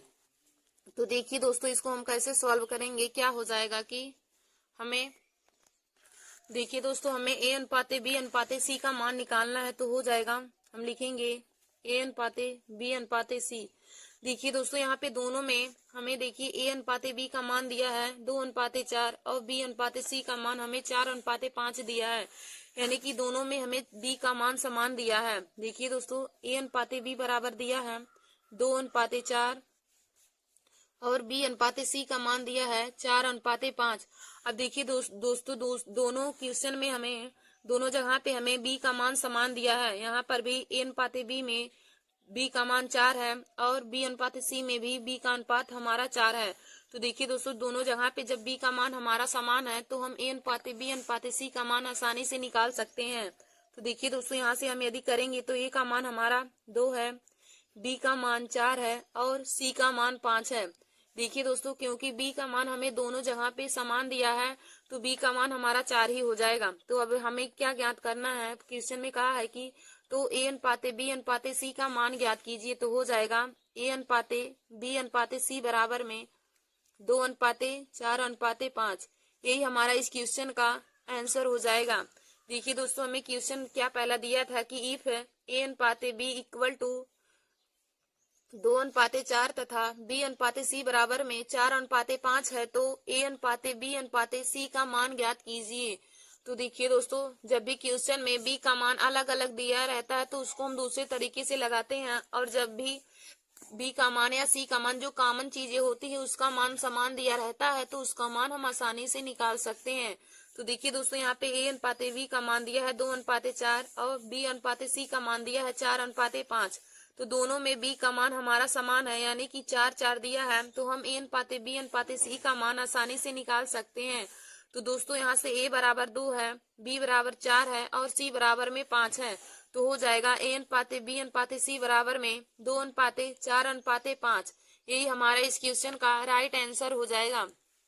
फिर देखिए दोस्तों, हमारा दूसरा क्वेश्चन क्या कहा है कि यदि a अनुपाते b बराबर में 3:7 तथा b अनुपाते c बराबर में 2:5 है तो a अनुपाते b अनुपाते c का मान ज्ञात कीजिए। अब देखिए दोस्तों, यहाँ पे a अनुपाते b बराबर दिया है 3:7 और b अनुपाते c का मान हमारा दिया है 2:5। तो हमें a b और c का अनुपात ज्ञात करना है। अब देखिए दोस्तों, इस क्वेश्चन में हमें b का मान दोनों जगह पे अलग अलग दिया है। यहाँ पे b का मान 7 है और यहाँ पे b का मान 2 है। तो हम इसको कैसे सॉल्व करेंगे, आइए हम आप लोगों को एक ट्रिकी मेथड बताते हैं। तो लिखेंगे a b c। अब देखिए दोस्तों, ए बी सी में कौन सा अनुपात है, तो ए बी सी में 3:7 का अनुपात है। यहाँ पे हम जगह छोड़ देंगे। फिर देखिए दोस्तों, बी अनुपाते सी का अनुपात है 2:5। तो हम बी के नीचे बी का मान लिखेंगे 2 और सी का मान हमें 5 दिया है। अब देखिए दोस्तों, इधर जो संख्या यहाँ पे खाली स्थान है तो जो यहाँ पे जो संख्या रहेगी उसको हम यहाँ पे लिख देंगे। तो यहाँ पे 7 है तो यहाँ पे हम भी 7 लिख देंगे। अब यहाँ पे खाली है तो इसके बगल वाली संख्या हमारे 2 है तो यहाँ पे 2 लिख देंगे। अब दोस्तों, इसका हम इन सभी का गुणा करके लिख देंगे। वही हमारा a अनुपाते b अनुपाते c का मान निकल के आ जाएगा। तो हो जाएगा 2 3 6 अनुपाते 7 दूनी 14 अनुपाते 7 5 35। तो यही हमारा आ जाएगा a b और c का अनुपात आ जाएगा 6 अनुपाते 14 अनुपाते 35। यही दोस्तों इस क्वेश्चन का राइट आंसर हो जाएगा। तो हम लिखेंगे a अनुपाते b अनुपाते c बराबर में क्या हो जाएगा 6:14:35, 6:14:35 यही इस क्वेश्चन का राइट आंसर हो जाएगा। देखिए दोस्तों, हमारा दूसरा क्वेश्चन क्या कहा था कि यदि A/B बराबर 3:7 है तथा B/C बराबर में 2:5 है तो A/B/C का मान ज्ञात कीजिए। तो दोस्तों हम लिखेंगे A/B बराबर 3:7 और B/C बराबर में 2:5 है। तो हमें ABC का अनुपात ज्ञात करना है। तो हो जाएगा, जब भी हमने आप लोग को बताया कि जब भी B का मान अलग अलग दिया हो, B का मान या फिर जो कॉमन चीजें हो उसका मान अलग अलग दिया रहता है, तो हम इसको कॉलम की तरह बनाकर लिखते हैं। तो दोस्तों हो जाएगा ABC का क्या अनुपात हो जाएगा, तो AB का अनुपात हमारा हम पहले लिख देंगे ABC। AB का हमारा अनुपात दिया है 3:7 और B और C का मान हो जाएगा 2:5। तो यहाँ पे देखिए दोस्तों, पहले खाली स्थान रहेगा तो जो यहाँ पे संख्या रहेगी उसको लिख देंगे। तो यहाँ पे 7 था तो यहाँ पे हम C के नीचे 7 ही लिख देंगे। और यहाँ पे 2 है तो यहाँ पे खाली स्थान रहेगा तो यहाँ पे जो संख्या रहेगी वही लिख देंगे, यानी कि यहाँ भी हम 2 लिख देंगे। अब दोस्तों हम सारी संख्या का गुणा कर देंगे, वही हमारा A/B/C का मान निकल के आ जाएगा। तो हो जाएगा 2×3=6, 7 दूनी 14, 7 × 5 = 35। तो A/B/C का मान निकल के आ जाएगा 6:14:35। यही इस क्वेश्चन का राइट आंसर हो जाएगा। फिर देखिए दोस्तों, हमारा अगला क्वेश्चन तीसरा हम क्या लेते हैं कि यदि A/C बराबर में 2:4 है, A/C बराबर में 2:4 है और C/B का मान हमें दिया है 5:3 है। तो A/B/C का मान हमें ज्ञात करना है।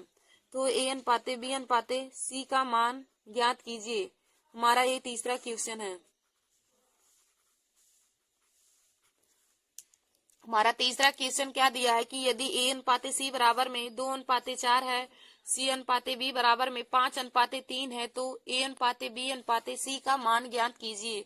अब देखिए दोस्तों, हमें जो दिया है पहले हम उसको लिखेंगे। तो हमारे क्वेश्चन में दिया है A/C बराबर में 2:4 और C/B बराबर में 5:3 दिया है। हमें निकालना है A/B/C का मान निकालना है। तो देखिए दोस्तों, इस क्वेश्चन में हमारा कॉमन चीज क्या है, इस क्वेश्चन में हमारा C कॉमन है। तो देखिए दोस्तों, जो चीज कॉमन रहता है उसको हम हमेशा बीच में लिखते हैं। तो हम यहाँ पे लिखेंगे AC और B, ACB लिखेंगे। यहाँ पे B बीच में नहीं लिखेंगे क्योंकि हमें यहाँ पे कॉमन चीज दोनों में जो कॉमन है, तो यहाँ पे C कॉमन है, इसलिए हम C को बीच में लिखेंगे। तो देखिए दोस्तों, A/C में कौन सा अनुपात है, तो A/C में अनुपात है 2:4। और दोस्तों फिर देखिए C/B का मान दिया है 5:3। तो यहाँ पे खाली स्थान अभी रहेगा, 5:3 का मान हो जाएगा यहाँ पे 5:3 C/B का मान है। अब देखिए दोस्तों, यहाँ पे हमारा खाली है तो यहाँ पे 4 है तो यह 4 यहाँ पे हम लिख देंगे, और यहाँ पे भी खाली है तो यहाँ पे 5 है तो यहाँ पे हम 5 लिख देंगे। अब फिर दोस्तों ऐसे हम फिर लिख के इसका आपस में गुणा कर देंगे, वही A/B/C का मान निकल के आ जाएगा। तो देखिए दोस्तों, 2 का 5 में गुणा करेंगे तो 2 पंचे 10 हो जाएगा, अनुपाते 4 पंचे 20 हो जाएगा, और फिर हम इसका गुणा करेंगे तो 4 तिया 12 हो जाएगा। फिर देखिए दोस्तों, इस संख्या को हम काट सकते हैं, तो काटेंगे तो हो जाएगा 2 पंचे 10, 2 दहम 20 और 2 छक 12। तो यह हमारा A/C/B का मान अभी निकल के आया है। A/C/B का मान निकल के आया है 5:10:6। और हमें क्वेश्चन में पूछा है A/B/C का मान पूछा है। तो दोस्तों जब हम इसको सही लिखेंगे कि A/B/C बराबर, तो B का मान 6 है और C का मान 10 है, A का मान 5 है, तो हो जाएगा 5:6:10। 5:6:10 यही इस क्वेश्चन का राइट आंसर हो जाएगा। हमें A/B/C का मान पूछा था, तो दोस्तों A/B/C का मान निकल के आ जाएगा 5:6:10। तो देखिए दोस्तों, आशा करती हूँ कि आप लोगों को तीसरा क्वेश्चन भी समझ में आया होगा। फिर देखिए दोस्तों, हमारा अगला चौथा क्वेश्चन क्या हम लेते हैं। यहाँ पे चौथा क्वेश्चन लेते हैं कि if A/2 equal to B/3 equal to C/5 है, यदि A/2 बराबर में B/C बराबर में a बटे 2 बराबर में b बटे 3 बराबर में c बटे 5 है तो a अनुपाते b अनुपाते c का मान ज्ञात कीजिए। a अनुपाते b अनुपाते c का मान ज्ञात कीजिए। देखिए दोस्तों, हमने चौथा क्वेश्चन क्या लिया है कि यदि हमारा चौथा क्वेश्चन है कि यदि a बटे 2 बराबर में b बटे 3 बराबर में c बटे 5 है, यदि a बटे 2 बराबर में b बटे 3 बराबर में c बटे 5 है तो a अनुपाते b अनुपाते c का मान ज्ञात कीजिए। तो देखिए दोस्तों, यह क्वेश्चन बहुत ही सरल है। इसको हम कैसे सॉल्व करेंगे, जब भी हमारा बटे में संख्या करके दिया हो। हमारा क्वेश्चन है कि a बटे 2 बराबर में b बटे 3 बराबर में c बटे 5 है, तो हमें a अनुपाते b अनुपाते c का मान ज्ञात करना है। तो इसको हम कैसे करेंगे, तो देखिए दोस्तों, जब भी हमारा ऐसे बटे में संख्या दिया होता है तो जिसके बटे जो संख्या होती है वही उसका मान होता है। यानी कि हम जब यहाँ से निकालेंगे a अनुपाते b अनुपाते c का मान हमारा क्या हो जाएगा। यहाँ पे देखिए दोस्तों, a के बटे में 2 है तो यह a का मान है, b के बटे में 3 है तो यह b का मान है, c के बटे 5 है तो यह c का मान है। तो a अनुपाते b अनुपाते c क्या हो जाएगा, 2 अनुपाते 3 अनुपाते 5। a अनुपाते b अनुपाते c का मान हो जाएगा 2 अनुपाते 3 अनुपाते 5। यही इस क्वेश्चन का राइट आंसर हो जाएगा। a अनुपाते b अनुपाते c का मान हो जाएगा 2 अनुपाते 3 अनुपाते 5। देखिए दोस्तों, हमारा क्वेश्चन में क्या कहा था कि यदि a बटे 2 बराबर में b बटे 3 बराबर में c बटे 5 है तो a अनुपाते b अनुपाते c का मान ज्ञात कीजिए। तो हमने आप लोगों को बताया कि जब भी बटे में संख्या दी होती है और ऊपर कोई संख्या ना हो तो जिसके बटे जो संख्या होती है वह उस संख्या का मान होता है। यानी कि a के बटे यहाँ पे 2 है तो वह a का मान हो जाएगा, यहाँ पे b के बटे 3 है तो वह b का मान हो जाएगा, और यहाँ पे c के बटे में 5 है तो यह c का मान हो जाएगा। तो a अनुपाते b अनुपाते c का मान हो जाएगा 2 अनुपाते 3 अनुपाते 5। आशा करती हूँ दोस्तों आप लोगों को चौथा क्वेश्चन भी समझ में आया होगा। और हम चौथे क्वेश्चन से संबंधित एक क्वेश्चन आप लोगों को देते हैं, आप लोग इसे सॉल्व करके इसका आंसर कमेंट बॉक्स में जरूर लिखिएगा। यदि इफ a बटे 7 बराबर में b बटे 8 बराबर में c बटे 4 है तो a अनुपाते b अनुपाते c का मान ज्ञात कीजिए। c का मान ज्ञात कीजिए, मान ज्ञात कीजिए। देखिए दोस्तों, हमने क्वेश्चन क्या पांचवा दिया आप लोगों को कि यदि a बटे 7 बराबर में b बटे 8 बराबर में c बटे 4 है तो a अनुपाते b अनुपाते c का मान ज्ञात कीजिए। तो दोस्तों आप लोग इसका आंसर कमेंट बॉक्स में जरूर लिखिएगा, इसका आंसर कमेंट में आप लोग बताइएगा। धन्यवाद दोस्तों, ऐसे हमारे वीडियो को देखने के लिए और मैथ के महत्वपूर्ण टॉपिक को पाने के लिए आप सभी लोग हमारे YouTube channel Nancy success classes को सब्सक्राइब कर लीजिए और अपने दोस्तों में शेयर करना ना भूलिए। देखिए दोस्तों, आज का हमने जो टॉपिक लिया था यह रेशियो का था, यह अनुपात का टॉपिक था। हम आप लोगों को और भी वीडियो अनुपात पर बनाएंगे और उससे संबंधित क्वेश्चन भी बताएंगे जो हर कंपटीशन की परीक्षा में पूछे जाते हैं। देखिए दोस्तों, ग्रुप डी का पेपर होने वाला है तो उसमें भी रेशियो यानी कि अनुपात से संबंधित क्वेश्चन पूछे जाते हैं। और आरआरबी, एनटीपीसी है, यूपीपी है, एसएससी की सभी एग्जाम है, जैसे जीडी हुआ, सीजीएल, एमटीएस है, सीपीओ है, तो उन सभी परीक्षा में भी रेशियो से संबंधित क्वेश्चन पूछे जाते हैं। तो दोस्तों आप लोग हमारे इस वीडियो को जरूर देख लीजिए और अपने दोस्तों में भी शेयर कर लीजिए। धन्यवाद दोस्तों।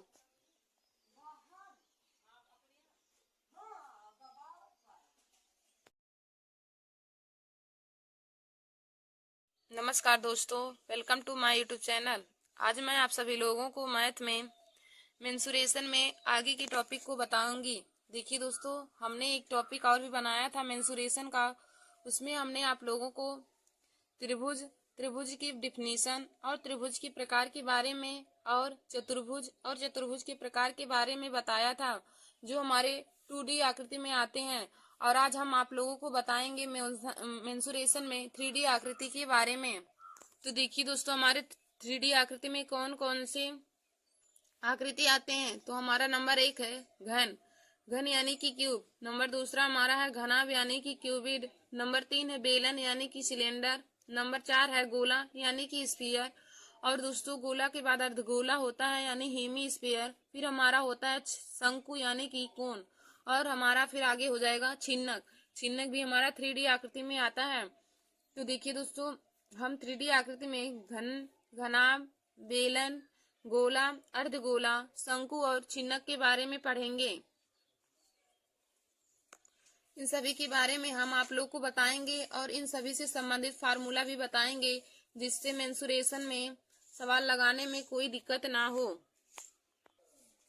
देखिए दोस्तों, हम पहले आप लोग हेडिंग डालेंगे घनाभ यानी कि क्यूबिड। घनाभ के बारे में हम घनाभ का डिफिनीशन बताएंगे और उससे संबंधित आप लोगों को फार्मूला भी बताएंगे। तो आप लोग हेडिंग डालिए घनाभ यानी कि क्यूबिड। तो इसमें लिखेंगे 6 आयताकार फलकों से घिरी हुई आकृति को घनाभ कहते हैं। घनाभ का परिभाषा क्या होता है कि 6 आयताकार फलकों से घिरी हुई आकृति को घनाभ कहते हैं। देखिए दोस्तों, घनाभ का डिफिनीशन क्या हो जाएगा कि 6 आयताकार फलकों से घिरी हुई आकृति को घनाभ कहते हैं। तो घनाभ क्या हो जाएगा, देखिए दोस्तों, घनाभ का हमारा फिगर यही हो जाएगा। 6 आयताकार फलकों से घिरी हुई आकृति को हम घनाभ कहते हैं।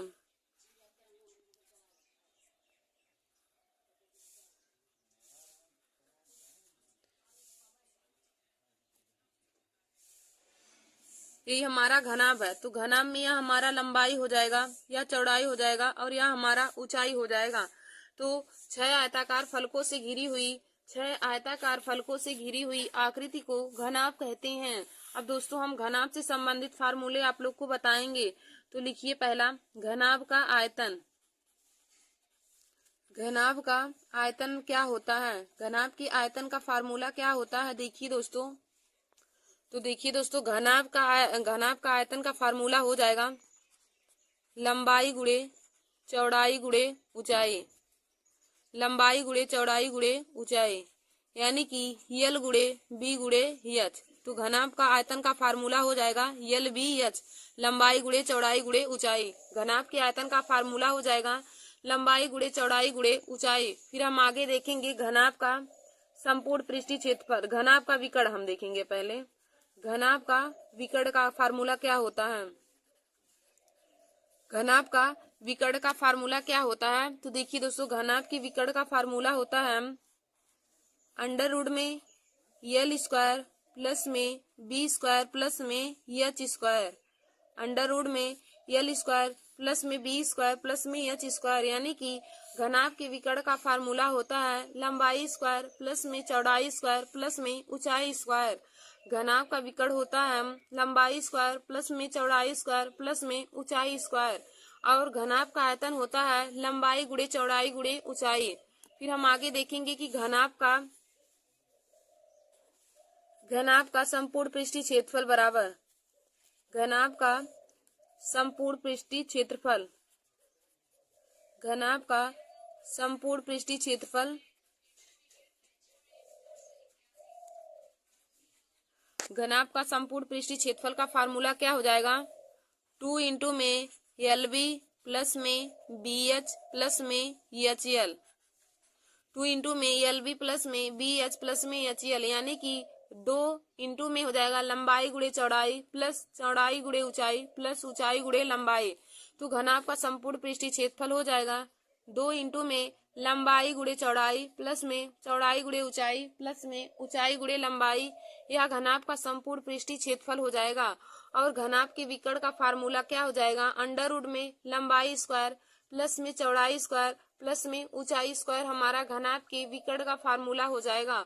और दोस्तों, घनाभ के आयतन का फार्मूला क्या हो जाएगा लंबाई गुणे चौड़ाई गुणे में ऊंचाई। घनाभ के आयतन का फार्मूला हो जाएगा लंबाई गुणे चौड़ाई गुणे ऊंचाई।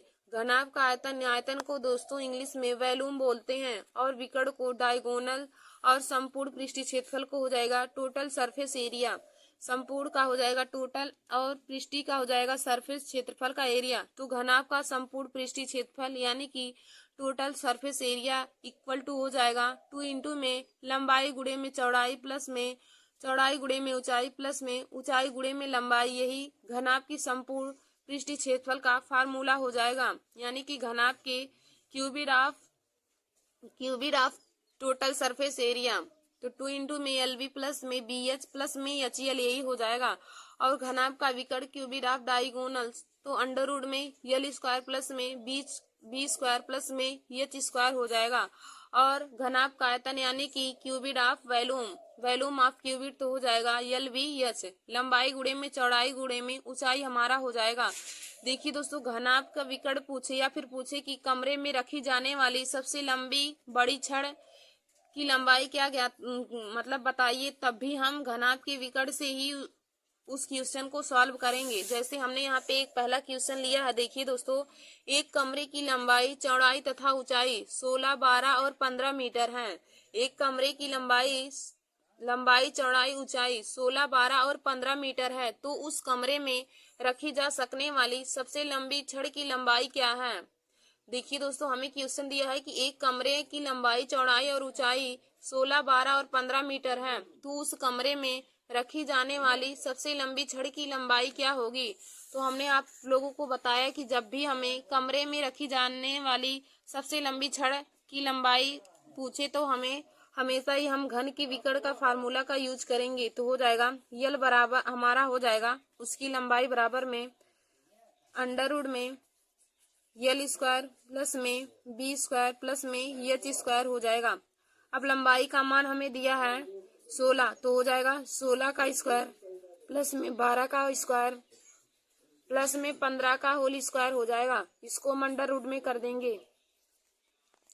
फिर देखिए दोस्तों, जब हम 16 का वर्ग करेंगे तो 16 का वर्ग 256 हो जाएगा, प्लस में 12 का वर्ग 144 प्लस में 15 का वर्ग 225 हो जाएगा।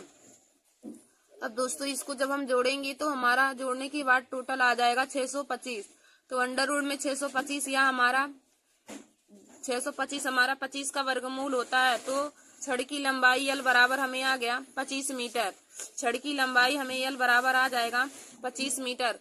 तो यही हमारा इस क्वेश्चन का राइट आंसर हो जाएगा 25 मीटर या सेंटीमीटर, जिसमें दिया हो उसी में आ जाएगा। तो हमें क्वेश्चन में क्या बोला था कि एक कमरे की लंबाई चौड़ाई और ऊंचाई क्रमशः 16, 12 और 15 मीटर है, तो उस कमरे में रखी जाने वाली सबसे लंबी छड़ की लंबाई क्या होगी।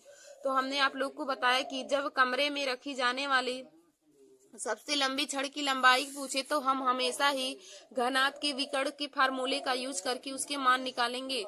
तो दोस्तों, घनाभ का विकर्ण का फार्मूला होता है अंडर रूट में लंबाई स्क्वायर प्लस में चौड़ाई स्क्वायर प्लस में ऊंचाई स्क्वायर। अब हमें लंबाई चौड़ाई और ऊंचाई का मान 16, 12 और 15 दिया है, तो इसका वर्ग करके हम उसका मान निकाले हैं, तो हमारा मान आ गया 25 मीटर। तो दोस्तों, आशा करती हूँ कि आप लोगों को घनाभ के बारे में संपूर्ण जानकारी पता चल गई होगी। और देखिए दोस्तों, एक फार्मूला होता है, यदि घनाभ के पांचों दीवारों का क्षेत्रफल पूछे तो इसका फार्मूला हो जाएगा 2 इंटू में L प्लस बी गुणे में H प्लस में LB हो जाएगा। 2 इंटू में लंबाई प्लस चौड़ाई गुणे में ऊंचाई और प्लस में लंबाई गुणे चौड़ाई, यही घनाभ के पांचों दीवारों का क्षेत्रफल हो जाएगा। घनाभ के पांचों दीवारों का क्षेत्रफल का फार्मूला यह हो जाएगा। और घनाभ के विकर्ण का फार्मूला अंडर रूट में लंबाई स्क्वायर प्लस में चौड़ाई स्क्वायर प्लस में ऊंचाई स्क्वायर हो जाएगा। फिर देखिए दोस्तों, आगे हम आप लोग को बताएंगे घन के बारे में। घन यानी कि क्यूब, आगे हमारा है घन यानी कि क्यूब। तो देखिए दोस्तों, इसका डिफिनीशन क्या हो जाएगा, 6 समान और वर्गाकार घिरी हुई आकृति को 6 समान और वर्गाकार फलकों से घिरी हुई 6 समान और वर्गाकार फलकों से घिरी हुई आकृति को हम घन कहते हैं। 6 समान और वर्गाकार फलकों से घिरी हुई आकृति को हम घन यानी कि क्यूब कहते हैं। देखिए दोस्तों, घनाभ हमारा जो होता है वह आयताकार फलकों से घिरा होता है और जो घन होता है वह वर्गाकार फलकों से घिरा होता है। तो घन का हमारा यह हमारा इसका फिगर हो जाएगा। देखिए दोस्तों, घन और घनाभ में यदि अंतर पूछे तो आप लोग यही बताएंगे कि घनाभ जो होता है वह 6 समान आयताकार फलकों से घिरा होता है और जो हमारा घन होता है वह 6 वर्गाकार फलकों से घिरा होता है। घनाभ जो होता है वह आयताकार फलकों से मिलकर बना होता है और हमारा जो घन होता है वह 6 समान वर्गाकार फलकों से घिरा होता है। तो देखिए दोस्तों, हम अब आप लोगों को घन के बारे में बताएंगे। तो घन के आयतन का फार्मूला क्या होता है, घन का आयतन का फार्मूला देखिए दोस्तों, घन में सभी भुजाएं हमारी बराबर होती हैं, तो घन के आयतन का फार्मूला हो जाएगा भुजा क्यूब। यानी कि जो हमारी लंबाई चौड़ाई ऊंचाई दी होगी, जो उसमें भुजा दिया होगा, उसी का हम क्यूब कर देंगे तो हमें घन का आयतन निकल के आ जाएगा। तो घन की आयतन का फार्मूला होता है भुजा क्यूब। फिर हम आगे देखेंगे घन का विकर्ण। घन के विकर्ण का फार्मूला क्या हो जाएगा, भुजा √3। भुजा √3 यही घन का विकर्ण हो जाएगा। तो घन की विकर्ण का फार्मूला हो जाएगा भुजा √3। फिर हम आगे देखेंगे घन का संपूर्ण पृष्ठीय क्षेत्रफल। संपूर्ण पृष्ठीय क्षेत्रफल, संपूर्ण पृष्ठीय क्षेत्रफल हमारा क्या होता है, घन का संपूर्ण पृष्ठीय क्षेत्रफल होता है 6a², यानी कि 6 गुणे में भुजा स्क्वायर। तो घनाभ में देखिए दोस्तों, घन और घनाभ में हमारी 6 भुजा होती हैं, तो घन का संपूर्ण पृष्ठीय क्षेत्रफल का फार्मूला हो जाएगा 6a²। ए का मतलब यहाँ पे ए हमारी भुजा है, तो 6 गुणे में भुजा स्क्वायर हमारा घन के संपूर्ण पृष्ठीय क्षेत्रफल का फार्मूला हो जाएगा। और देखिए दोस्तों, यदि घन की तीनों दीवारों का क्षेत्रफल पूछे तो वहां पे 3a² हो जाएगा। यदि 2 दीवारों का क्षेत्रफल पूछे तो 2a² हो जाएगा। और यदि चारों दीवारों का क्षेत्रफल पूछे तो 4a² हो जाएगा। यानी कि जितने दीवार पूछेंगी उतने में हम भुजा का स्क्वायर करके गुणा कर देंगे। तो दोस्तों, हमने आप लोग को बताया कि घन क्या होता है। तो 6 समान और वर्गाकार फलकों से घिरी हुई आकृति को हम घन कहते हैं। 6 समान और वर्गाकार फलकों से घिरी हुई आकृति को घन कहते हैं। तो देखिए दोस्तों, घन के आयतन का फार्मूला हो जाएगा भुजा क्यूब। ए क्यूब यानी कि भुजा का क्यूब घन की आयतन का फार्मूला हो जाएगा। घन का विकर्ण का फार्मूला होता है भुजा √3। और घन की चारों दीवारों का क्षेत्रफल का फार्मूला हो जाएगा 4a²। घन की चारों दीवारों का क्षेत्रफल हो जाएगा 4a²। और घन के पांचों दीवारों का क्षेत्रफल, घन के देखिए दोस्तों, जब भी पूछे घन की पांचों दीवारों का क्षेत्रफल या फिर उसको बोले कि खुली संदूक का क्षेत्रफल, तब आप लगाएंगे 5a² होता है। खुली संदूक का क्षेत्रफल पूछे या पांचों दीवारों का क्षेत्रफल, तो आप लिखेंगे 5a²। और दोस्तों, घन की सतह का विकर्ण का फार्मूला होता है √2a। √2a घन की सतह के विकर्ण का क्षेत्रफल हो जाएगा। फिर देखिए दोस्तों, आगे हम आप लोगों को बताएंगे सिलेंडर यानी कि बेलन के बारे में। आगे आप लोगों को हम बताएंगे बेलन के बारे में। तो दोस्तों, बेलन को हम इंग्लिश में सिलेंडर बोलते हैं। तो देखिए दोस्तों, जब भी क्वेश्चन में आप लोगों को तार, कुआं, पाइप, रोड लोरर की लंबाई या उसका आयतन या उसका टोटल संपूर्ण पृष्ठीय क्षेत्रफल पूछे, तो आप लोग बेलन के ही फार्मूले का यूज करेंगे, वहां पे बेलन का ही फार्मूला लगाएंगे। तो देखिए दोस्तों, बेलन यानी कि सिलेंडर, तो बेलन का हमारा आयतन क्या हो जाएगा। देखिए, हमने जैसे यहाँ पे फिगर बनाया है, तो फिगर हमने बनाया है यहाँ से यहाँ तक, यह बेलन की त्रिज्या हो जाएगी, यह बेलन की ऊंचाई हो जाएगी। तो देखिए दोस्तों, बेलन का कर्व सरफेस एरिया यानी कि बेलन का पृष्ठीय क्षेत्रफल। तो बेलन के पृष्ठीय क्षेत्रफल का फार्मूला क्या होता है, जैसे देखिए दोस्तों, यही हमारा बेलन है। यहाँ से यहाँ तक यह त्रिज्या हो जाएगी, या बेलन की हमारी ऊंचाई हो जाएगी, या त्रिज्या या बेलन की ऊंचाई। तो देखिए दोस्तों, आप लोग लिखेंगे बेलन का आयतन।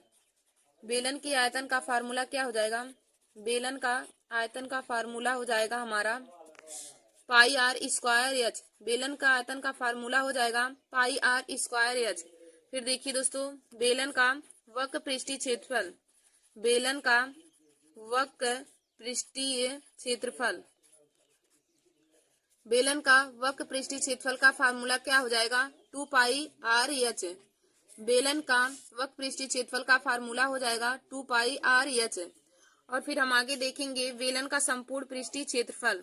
बेलन का संपूर्ण पृष्ठीय क्षेत्रफल, तो देखिए दोस्तों, बेलन का संपूर्ण पृष्ठीय क्षेत्रफल का फार्मूला क्या हो जाएगा 2πr ब्रैकेट में h प्लस में r हो जाएगा। बेलन के संपूर्ण पृष्ठीय क्षेत्रफल का फार्मूला हो जाएगा 2πr ब्रैकेट में h प्लस r। और बेलन के आयतन का फार्मूला हो जाएगा πr²h। और बेलन के वक्र पृष्ठीय क्षेत्रफल का फार्मूला हो जाएगा 2πr(h). देखिए दोस्तों, बेलन के वक्र पृष्ठीय क्षेत्रफल का फार्मूला हो जाएगा 2πr(h). बेलन के आयतन का फार्मूला हो जाएगा πr²h। और बेलन की संपूर्ण पृष्ठीय क्षेत्रफल का फार्मूला हो जाएगा 2πr ब्रैकेट में h प्लस में r। और दोस्तों बेलन के आधार का क्षेत्रफल पूछे, बेलन के आधार का क्षेत्रफल, बेलन के आधार का क्षेत्रफल।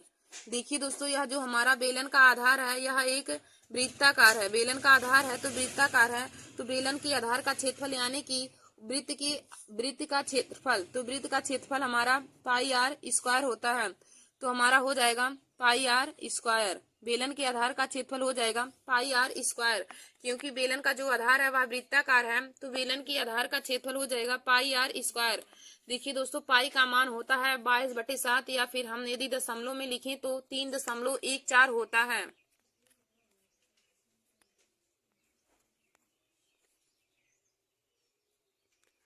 तो बेलन का आयतन का फार्मूला हो जाएगा पाई आर स्क्वायर एच, बेलन का वर्ग पृष्ठीय क्षेत्रफल का फार्मूला हो जाएगा 2 पाई आर एच, बेलन के संपूर्ण पृष्ठीय क्षेत्रफल का फार्मूला हो जाएगा 2 पाई आर ब्रैकेट में एच प्लस में आर, और बेलन के आधार का क्षेत्रफल हो जाएगा पाई आर स्क्वायर।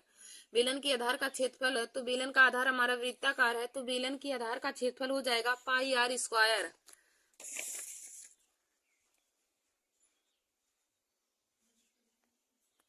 फिर देखिए दोस्तों आगे हम आप लोगों को शंकु के बारे में बताएंगे। शंकु, इसको हम इंग्लिश में कोन बोलते हैं, शंकु को इंग्लिश में कोन बोला जाता है। तो देखिए दोस्तों यह हमारा शंकु का फिगर है, यहाँ से यहाँ तक यह शंकु की त्रिज्या है, और यह शंकु की ऊंचाई है, और जो यह हमारा है यह शंकु की तिर्यक ऊंचाई है।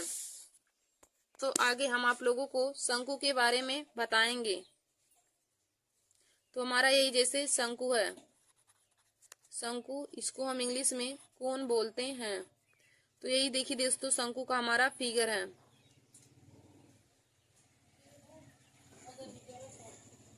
यह शंकु की यहाँ से यहाँ तक त्रिज्या हो जाएगी, यह शंकु की ऊंचाई हो जाएगी, और जो हमारा यह है, जो यह हमारा हो जाएगा यह शंकु की तिर्यक ऊंचाई हो जाएगा।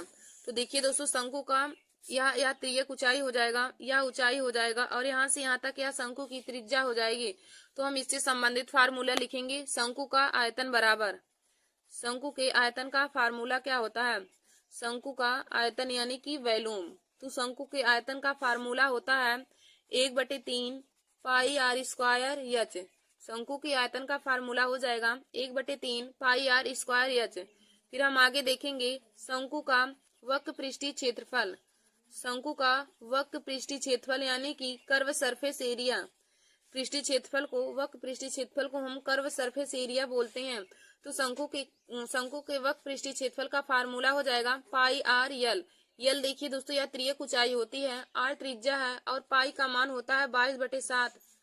और फिर हम आगे देखेंगे कि शंकु का संपूर्ण पृष्ठीय क्षेत्रफल, शंकु का संपूर्ण पृष्ठीय क्षेत्रफल, शंकु का संपूर्ण पृष्ठीय क्षेत्रफल। देखिए दोस्तों शंकु की संपूर्ण पृष्ठीय क्षेत्रफल का फार्मूला क्या हो जाएगा, पाई आर ब्रैकेट में यल प्लस आर हो जाएगा। शंकु के संपूर्ण पृष्ठीय क्षेत्रफल का फार्मूला हो जाएगा पाई आर ब्रैकेट में यल प्लस में आर।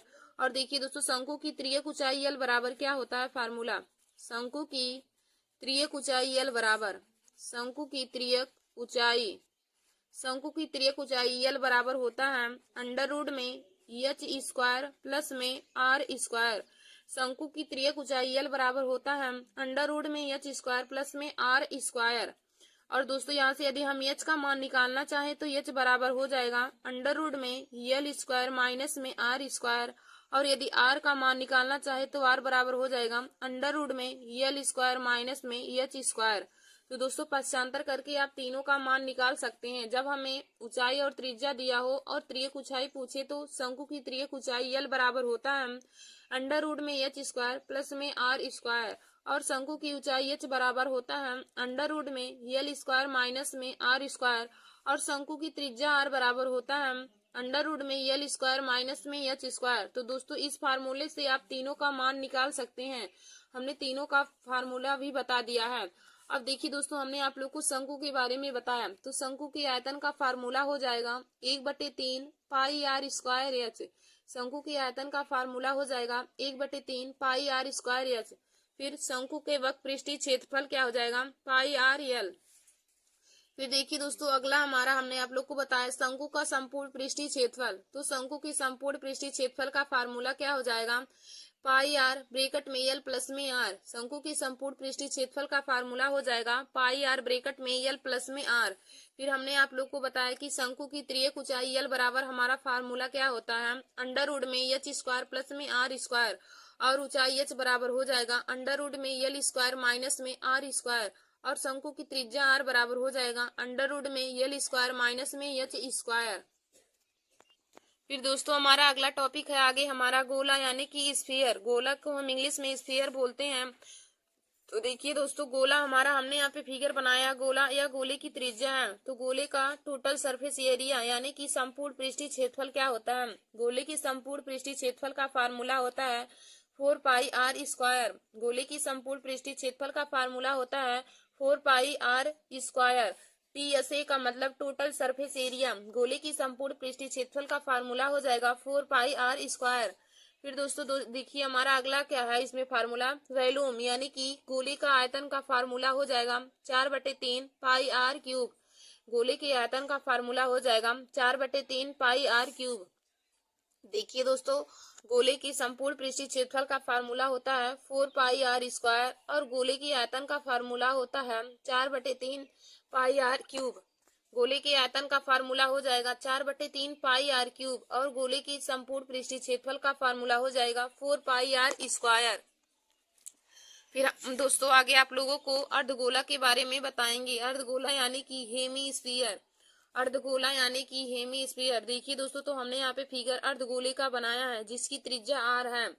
तो गोले का पृष्ठीय क्षेत्रफल, गोले का पृष्ठीय क्षेत्रफल यानी कि कर्व सरफेस एरिया, गोले के पृष्ठीय क्षेत्रफल का फार्मूला होता है 2 पाई आर स्क्वायर। गोले के पृष्ठीय क्षेत्रफल का फार्मूला हो जाएगा 2 पाई आर स्क्वायर। फिर हम देखेंगे गोले का संपूर्ण पृष्ठीय क्षेत्रफल यानी कि टोटल सरफेस एरिया। गोले का संपूर्ण पृष्ठीय क्षेत्रफल टोटल सरफेस एरिया बराबर क्या हो जाएगा 3 पाई आर स्क्वायर। गोले का संपूर्ण पृष्ठीय क्षेत्रफल यानी कि टोटल सरफेस एरिया बराबर हो जाएगा 3 पाई आर स्क्वायर, और गोले का पृष्ठीय क्षेत्रफल यानी कि कर्व सरफेस एरिया बराबर हो जाएगा 2 पाई आर स्क्वायर। फिर हम देखेंगे गोले का आयतन यानी कि वॉल्यूम। गोले का आयतन का फार्मूला हो जाएगा 2/3 पाई आर क्यूब। गोले के आयतन का फार्मूला हो जाएगा 2/3 पाई आर क्यूब। तो देखिए दोस्तों गोले का यदि पृष्ठीय क्षेत्रफल पूछे, गोले का वक्त पृष्ठीय क्षेत्रफल पूछे तो गोले अर्धगोले का, यदि गोले का पृष्ठीय क्षेत्रफल का फार्मूला पूछे तो गोले के पृष्ठीय क्षेत्रफल का फार्मूला होता है 2 पाई आर स्क्वायर, और गोले के संपूर्ण अर्धगोले की संपूर्ण पृष्ठीय क्षेत्रफल का फार्मूला होता है 3 पाई आर स्क्वायर, और अर्धगोले का आयतन होता है इसका फार्मूला 2/3 पाई आर क्यूब। तो दोस्तों हमने आप लोग को गोले और अर्धगोले के बारे में अंतर बता दिया। गोले को इंग्लिश में स्फीयर और अर्धगोले को इंग्लिश में हेमीस्फीयर बोलते हैं। तो गोले का संपूर्ण पृष्ठीय क्षेत्रफल होता है 4 पाई आर स्क्वायर, और गोले का आयतन होता है 4/3 पाई आर क्यूब। और देखिए दोस्तों अर्धगोले का पृष्ठीय क्षेत्रफल होता है 2 पाई आर स्क्वायर, और अर्धगोले का संपूर्ण पृष्ठीय क्षेत्रफल 3 पाई आर स्क्वायर होता है, और गोले का आयतन होता है 2/3 पाई आर क्यूब। फिर देखिए दोस्तों आगे हम देखेंगे छिन्नक यानी कि फ्रस्टर कोण।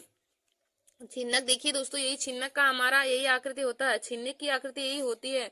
तो देखिए दोस्तों छिन्नक का त्रियक ऊंचाई छिन्नक की त्रियक ऊंचाई एल स्क्वायर बराबर क्या होता है एच स्क्वायर प्लस में आर माइनस में आर स्क्वायर। देखिए दोस्तों यह छिन्नक की आंतरिक त्रिज्या होती है और यह छिन्नक की बाहरी त्रिज्या होती है। तो छिन्नक में दो त्रिज्याएं होती है, एक आंतरिक एक बाहरी। तो बाहरी त्रिज्या हमारी आर और आंतरिक त्रिज्या स्मॉल आर होती है, और यह छिन्नक की ऊंचाई है और यह छिन्नक की त्रियक ऊंचाई है। तो देखिए दोस्तों छिन्नक की त्रियक ऊंचाई एल स्क्वायर बराबर हमारा फार्मूला हो जाएगा एच स्क्वायर प्लस में आर माइनस में आर का होल स्क्वायर। छिन्नक की त्रियक ऊंचाई एल स्क्वायर बराबर हो जाएगा एच स्क्वायर प्लस में capital R minus small R का होल स्क्वायर। फिर दोस्तों हम आगे देखेंगे छिन्नक के आयतन का फार्मूला। तो छिन्नक का आयतन V बराबर हमारा फार्मूला हो जाएगा 1/3 पाई एच, फिर ब्रैकेट में R square small R square plus में कैपिटल आर स्क्वायर प्लस में आर इंटू में आर हो जाएगा। छिन्नक का आयतन का फार्मूला हो जाएगा 1/3 पाई एच, फिर ब्रैकेट में आर स्क्वायर प्लस में आर स्क्वायर प्लस में आर इंटू में आर हो जाएगा। फिर हम आगे देखेंगे छिन्नक का वक्र पृष्ठीय क्षेत्रफल। छिन्नक के वक्र पृष्ठीय क्षेत्रफल का फार्मूला क्या हो जाएगा पाई एल ब्रैकेट में आर प्लस में आर हो जाएगा। और छिन्नक के संपूर्ण पृष्ठीय क्षेत्रफल का फार्मूला क्या हो जाएगा, पाई एल ब्रैकेट में आर प्लस में आर, फिर प्लस में पाई आर स्क्वायर, फिर प्लस में पाई आर स्क्वायर। धन्यवाद दोस्तों, ऐसे ही वीडियो को देखने के लिए और मैथ के अन्य महत्वपूर्ण टॉपिक को पाने के लिए और जीके और हिंदी के भी महत्वपूर्ण टॉपिक को पाने के लिए आप सभी लोग हमारे YouTube channel Nancy success classes को सब्सक्राइब कर लीजिए और अपने दोस्तों में शेयर करना ना भूलिए। देखिए दोस्तों, हमने आप लोगों को फिर आगे हम देखेंगे खोखला गोला। देखिए दोस्तों, खोखला गोला, इसको हम इंग्लिश में हेलो स्फीयर बोलते हैं। तो यही हमने खोखले गोले, यही देखिए दोस्तों, खोखले गोले का यही जो अंदर का है, इसी का हमें जो निकालना रहता है खोखला गोला। इसमें क्या हो जाएगा, यही जो हमारा जो हमने यहाँ पे यही ढंगा हुआ भाग लिया है, तो यह हमारा खोखला गोला होता है। तो खोखले गोले के आयतन का फार्मूला क्या हो जाएगा, 4/3 pi capital R cube minus में 4/3 पाई स्मॉल आर क्यूब। यही हमारे खोखले गोले का आयतन का फार्मूला हो जाएगा। इसको हम ऐसे भी लिख सकते हैं 4/3 पाई ब्रैकेट में आर क्यूब माइनस में आर क्यूब, यानी कि कैपिटल आर का क्यूब माइनस में स्मॉल आर का क्यूब। तो खोखले गोले के आयतन का फार्मूला हो जाएगा 4/3 pi capital R cube minus में स्मॉल आर का क्यूब हो जाएगा। फिर हम आगे देखेंगे कि खोखले गोले के संपूर्ण पृष्ठीय क्षेत्रफल, खोखले गोले का संपूर्ण पृष्ठीय क्षेत्रफल यानी कि टोटल सरफेस